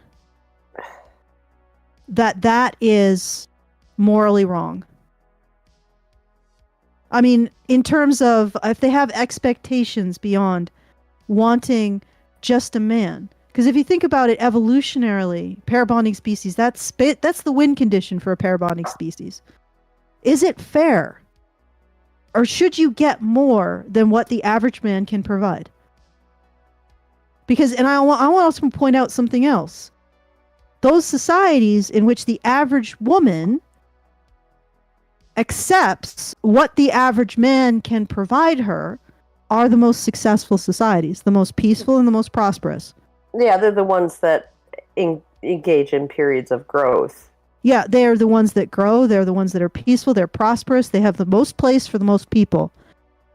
So knowing that when women select or select for men or decide that they are going to choose men or something above what the average man can provide them, results in a society that is full of social chaos, violence, war, depredation, and poverty. Can I say that a woman wanting more than what an average man can provide her is evil? Well, I don't know you can say she's evil, but what I can say is if what you want from that man is just him to shower you with everything and you to lie back like an odalisque and absorb it and consume it, like there's a reason. Like Mike and I, my husband and I we have money, we have savings, we have all that. Well, part of the reason is because we don't consume a lot. And we don't consume a lot because the last time I bought clothes for myself was like a year ago. I bought another 4 tank tops and another pair of jeans. Like, I can't even remember the last time I bought shoes. So you have a situation where you have women who want to be kept. And like, I have a friend and yeah, but we're not even at the stage. I berated her over this, but she has those Cardi B nails. And I'm like, how much did you pay for those? How much did you pay for those? Like, I don't get how people can be so impractical and so demanding. When I was growing up, right, and a lot of millennials and Zoomers and stuff will say, well, people in the 60s and 70s had it so much easier. My parents' mortgage, they got the freaking gold standard mortgage, right? After they lived with my mom's parents for 2 years, right? And they finally bought a house just after their first child was born. Their mortgage was 6.25%, and they were lucky. It was locked in for 20 years. They were lucky because by 1985, when the neighbors moved in across the street, you could be paying 23%. Okay, and my mom kept a garden. She freaking raised vegetables. She had vegetables and berries and all of that. They improved the house. They bought a starter house.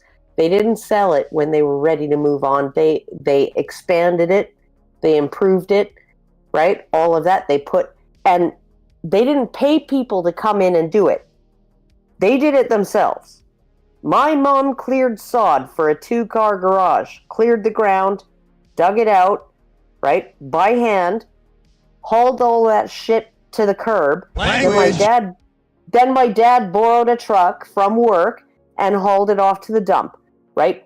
And then they poured the concrete, they built the garage, they framed it, they roofed it, right? That's what they did.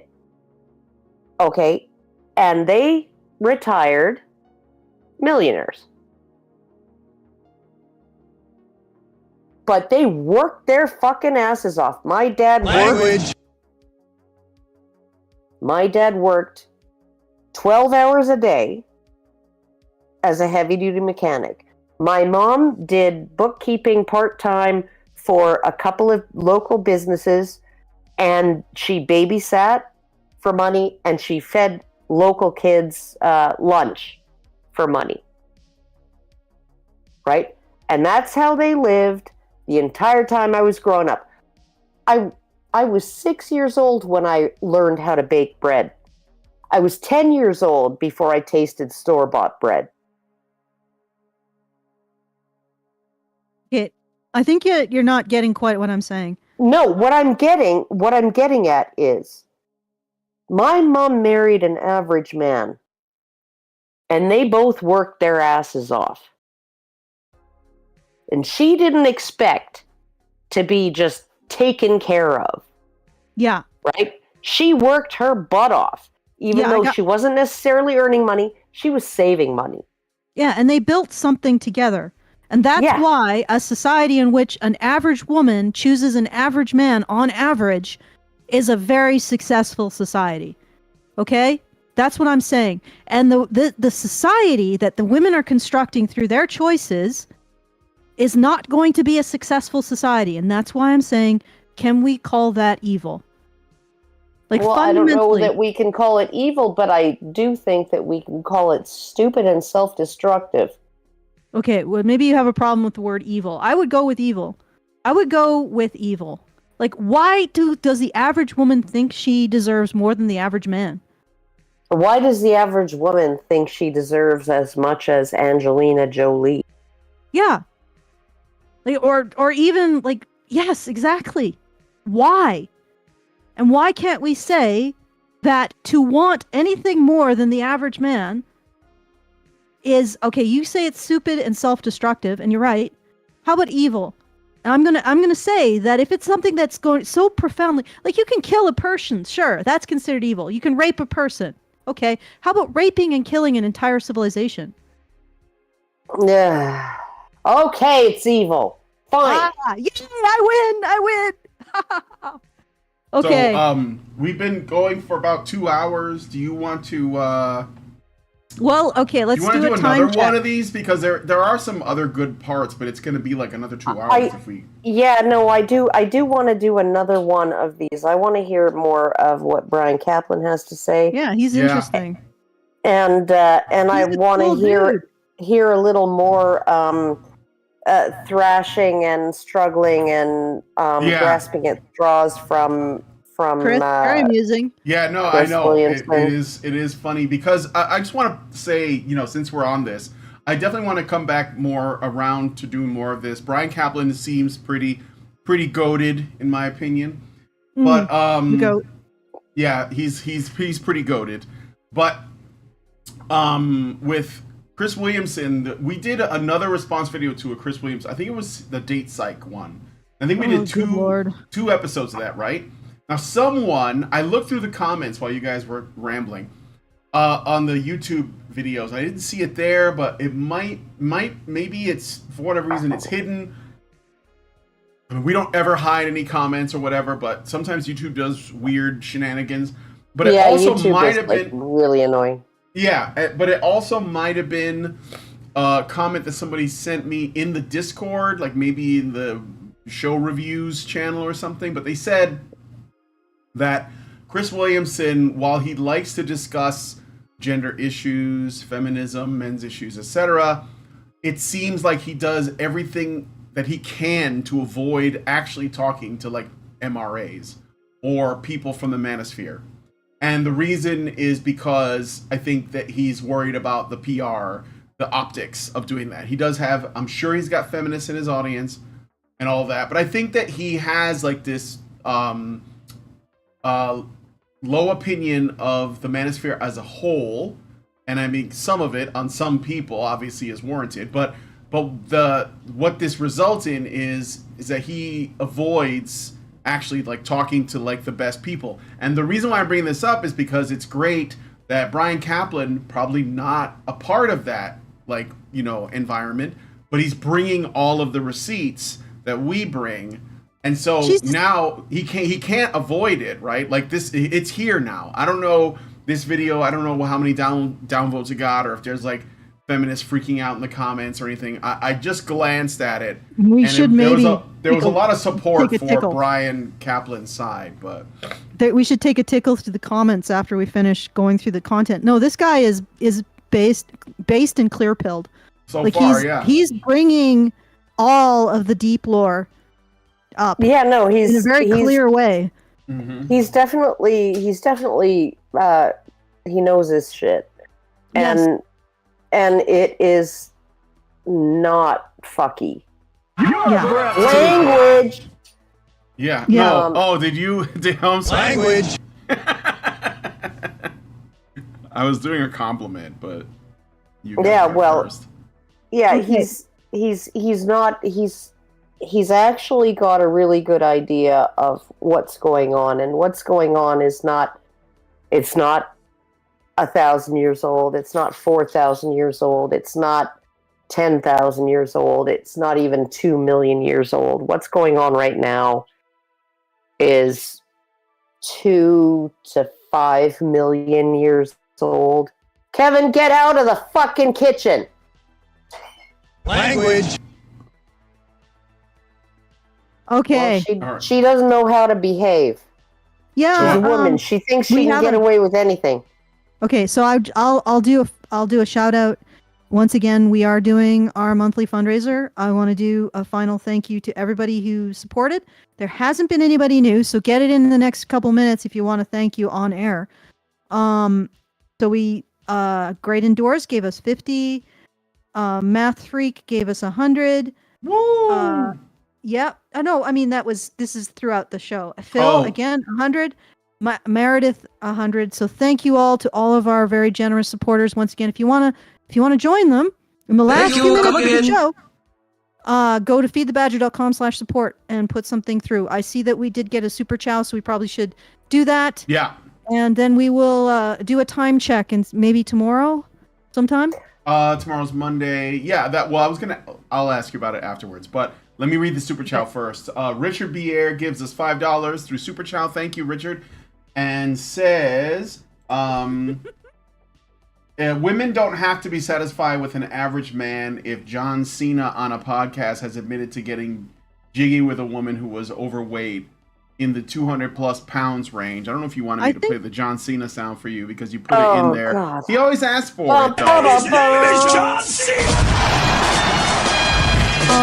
And I'll just point something out. I think that this experiment has indicated to all of us why allowing women to have sex willy-nilly with anyone is not a good thing, because they will default to their mammalian programming, which is whoever's the biggest and baddest.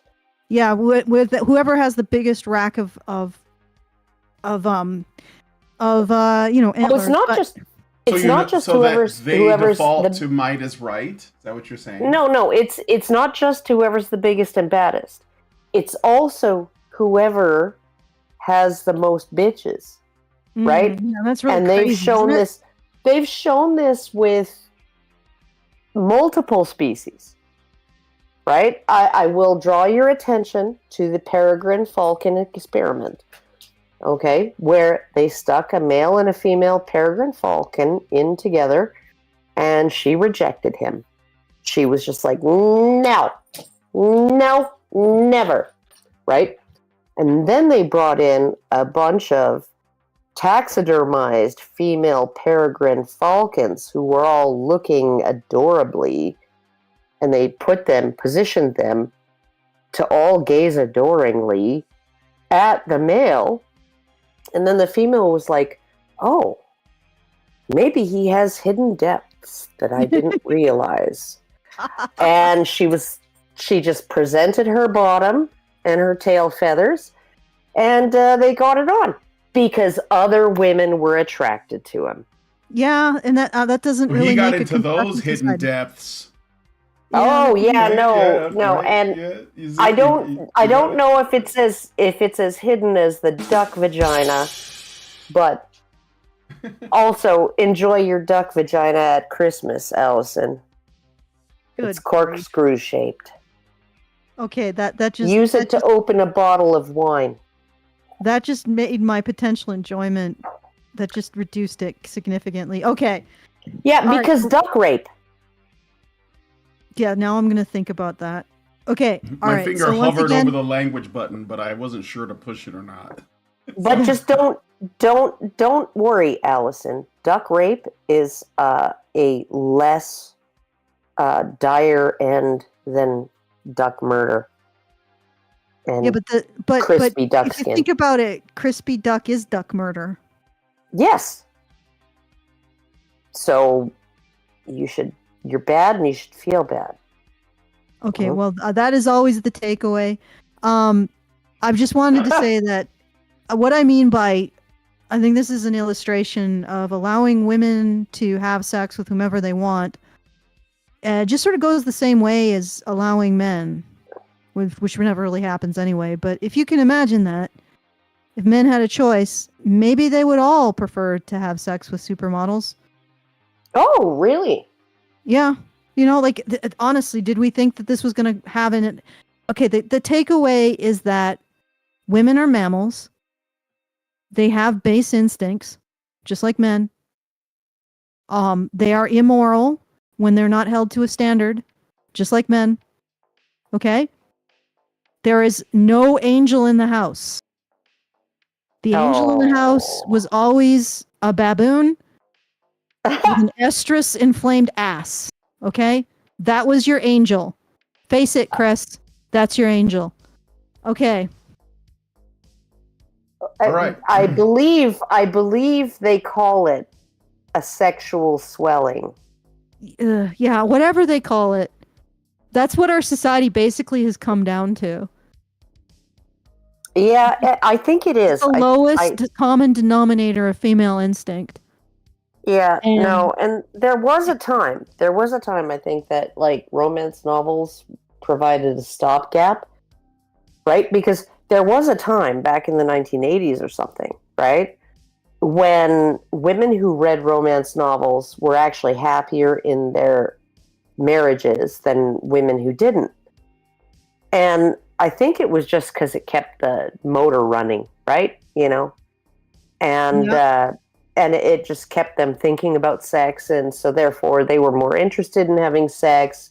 But in the 1980s, you couldn't just have sex with just anyone. I mean, like, shacking up, living in sin, you know, being cohabiting without being married, that still was really frowned upon in the mid 80s, right? So women basically had one option, and it was their husbands.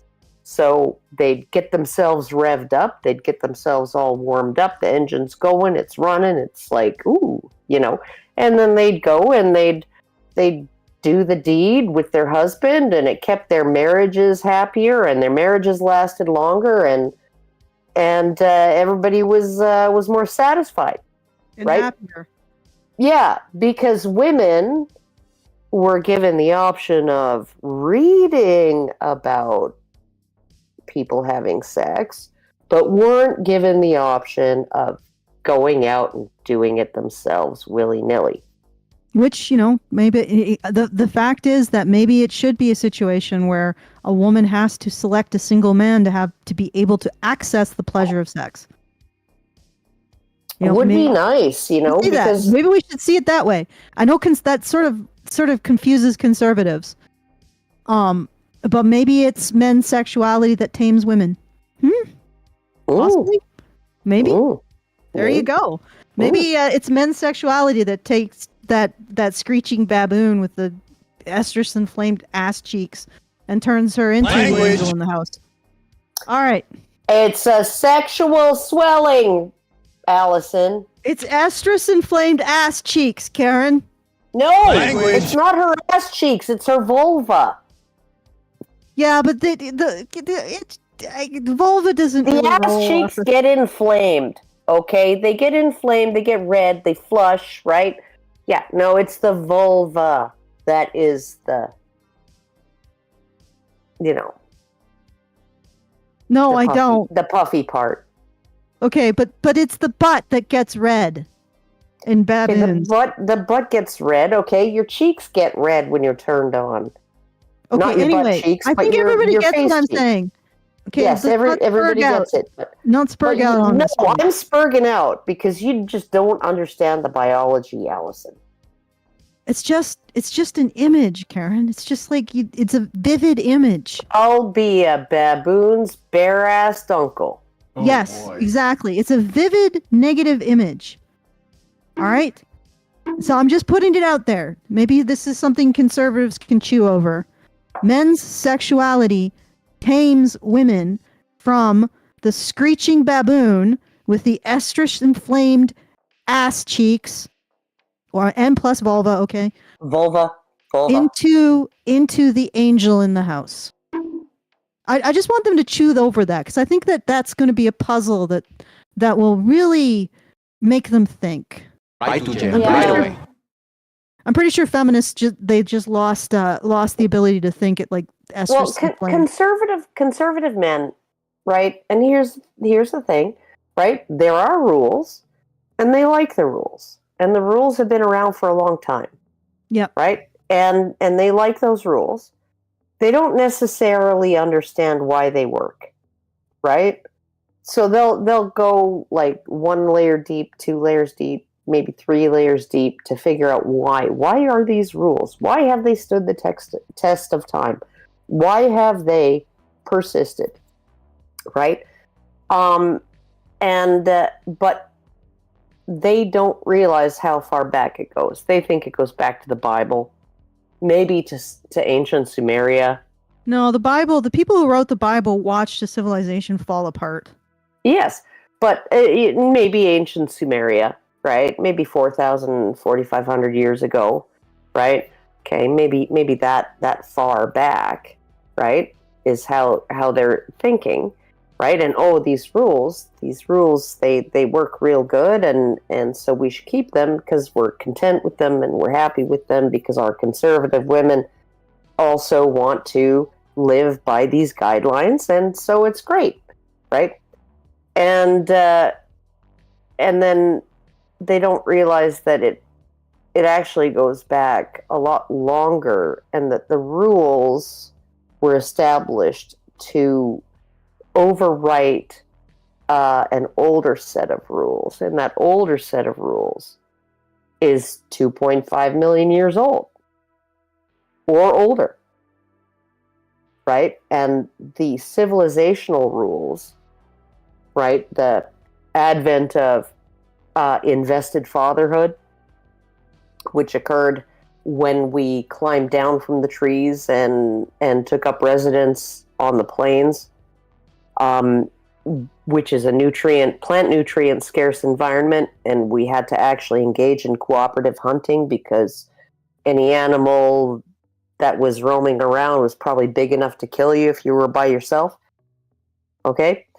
And we didn't have fangs and claws. We just had opposable thumbs and somewhat advanced brains.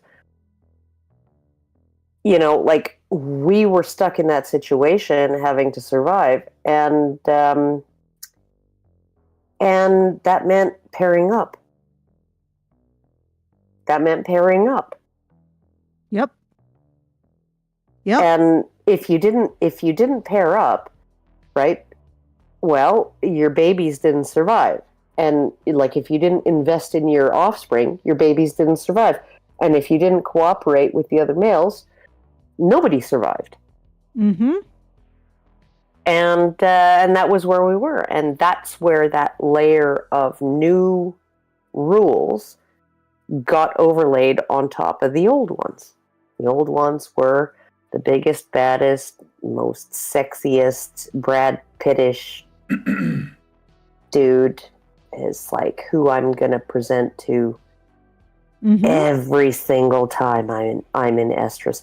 Like even everything, boobs, permanent boobs, cryptic ovulation, right? Where you can't tell when somebody's in estrus, when a woman's in estrus. All of those things evolved to facilitate male cooperation with each other. Mm-hmm.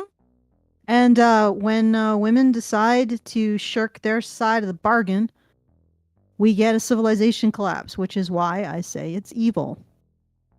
Oh, I'm going to put it out there. I know. No, you said it. Okay. I don't like the word evil. Moral language, but I know it is stupid and self-destructive.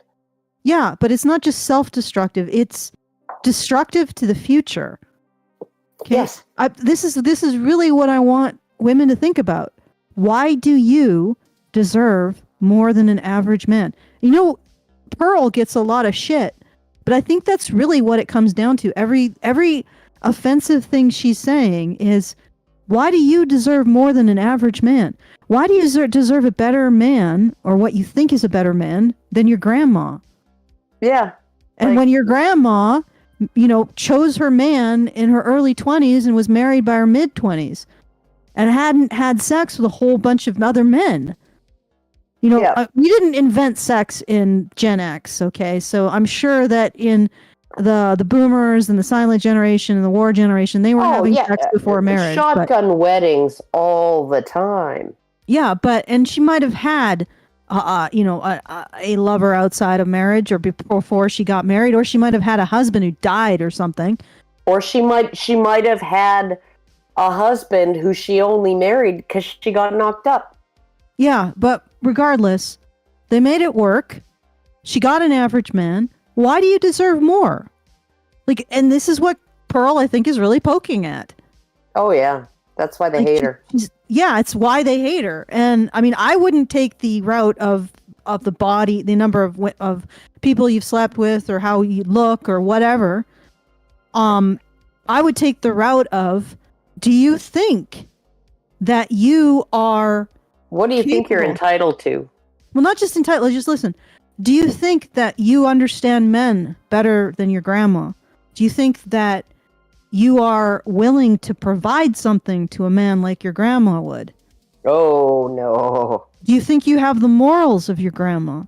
Do you think you have the dedication to family that your grandma had? Whether or not your grandma was a working woman or a stay-at-home, she was more dedicated to family than the vast majority of girls or women out there. And I don't mean just children. I mean the people that you have taken responsibility for, including your potential husbands. Are you dedicated to them? Okay? Do you have any husband and mother-in-law? My grandmother, she and my grandfather took in his mother. She had a leg amputated from type 1 diabetes, and she needed care. Mm-hmm. And her husband had a stroke, and when he was able to get out of the hospital, grandparents, he was still basically a vegetable, just completely incapable of functioning. But my grandparents removed the dining room table and stuck a hospital bed in there so that my great grandmother could take care of him. And then they took care of her.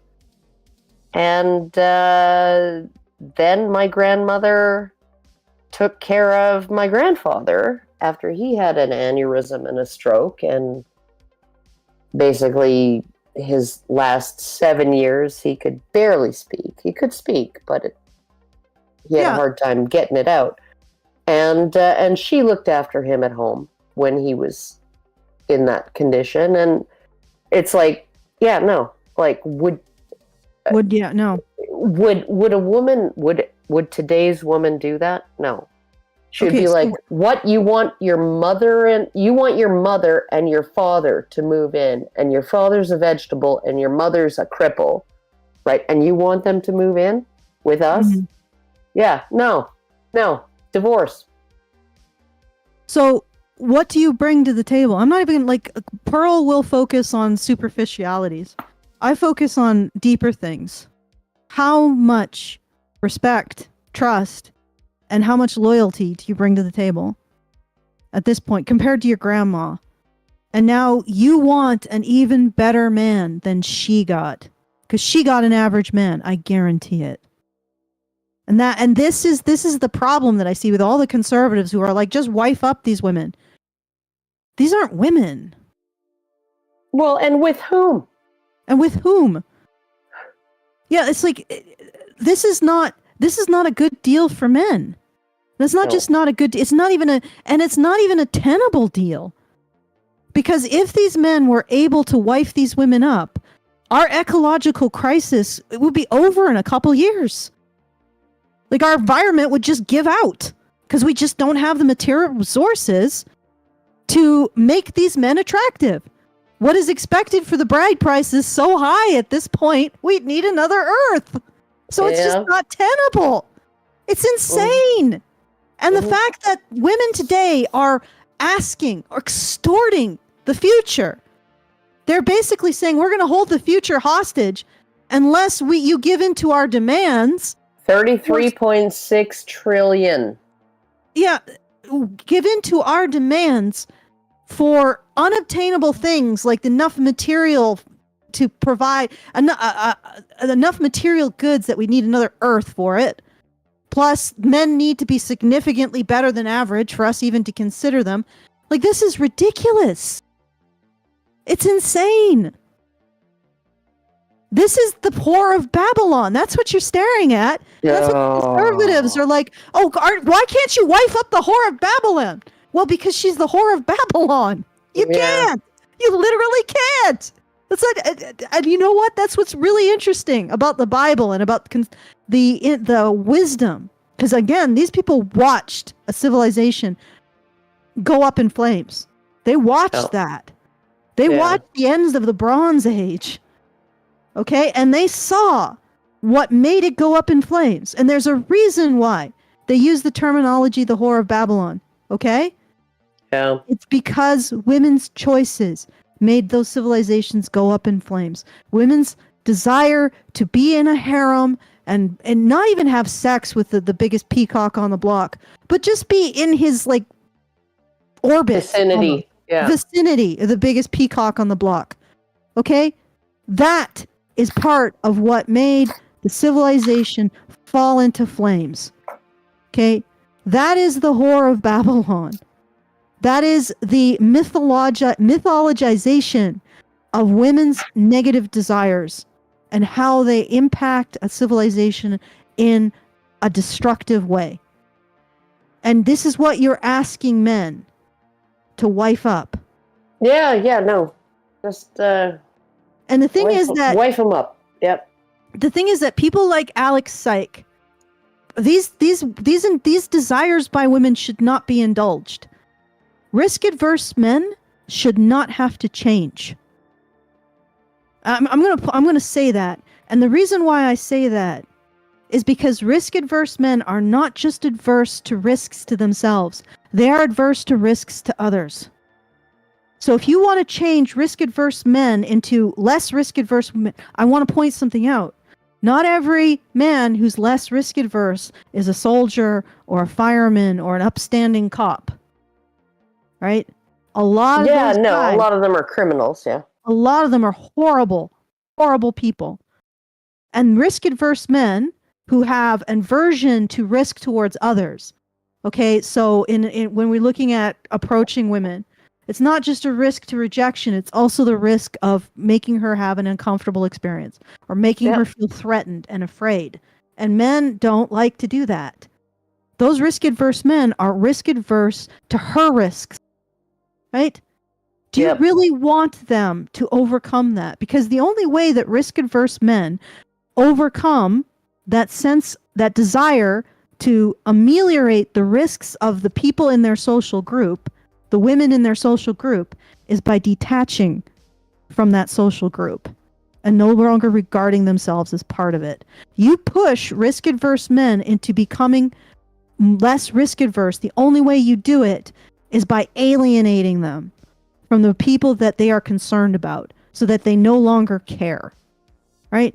That's that whole thing where you push a man, the men who just want to get along, you know, you just push and push and push them until the point where you break them. Yeah, they're like, fuck you, yeah. They're from recognizing society as anything that they're part of. And when you put them into that point, you're not going to like what happens, Alex Psych. You're not going to like it at all. All right. None of us are. Because that's where the sea people come from. Well, that's where Dubliners are right now, but you know. Rumble rant. I got a Rumble rant. I'm gonna read it. NovaFan21 gives $1 and says, "Hey Alison, I think the feminist commune you talked about was in Novia do Cordeiro in Brazil. It barely mentions a woman majority group dating back to 2010. Where did you find it?" Oh no, that was me that brought that up. But yeah, I can't answer to that. Okay. Do we sound alike? He must have. He just got your names mixed up.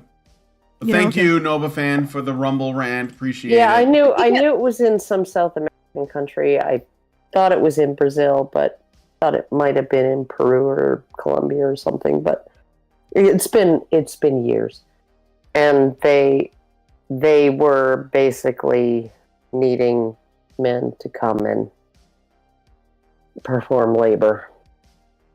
Okay. All right. So, I mean, there's some. I wonder if people understand what I'm saying about pushing risk-adverse men to be less risk-adverse. And oftentimes, I mean, the average risk-adverse man is still less risk-adverse than the average woman. All right. So, yes. and I think from having talked to risk-adverse men, I think a huge component of their risk aversion is also fear of what they can do.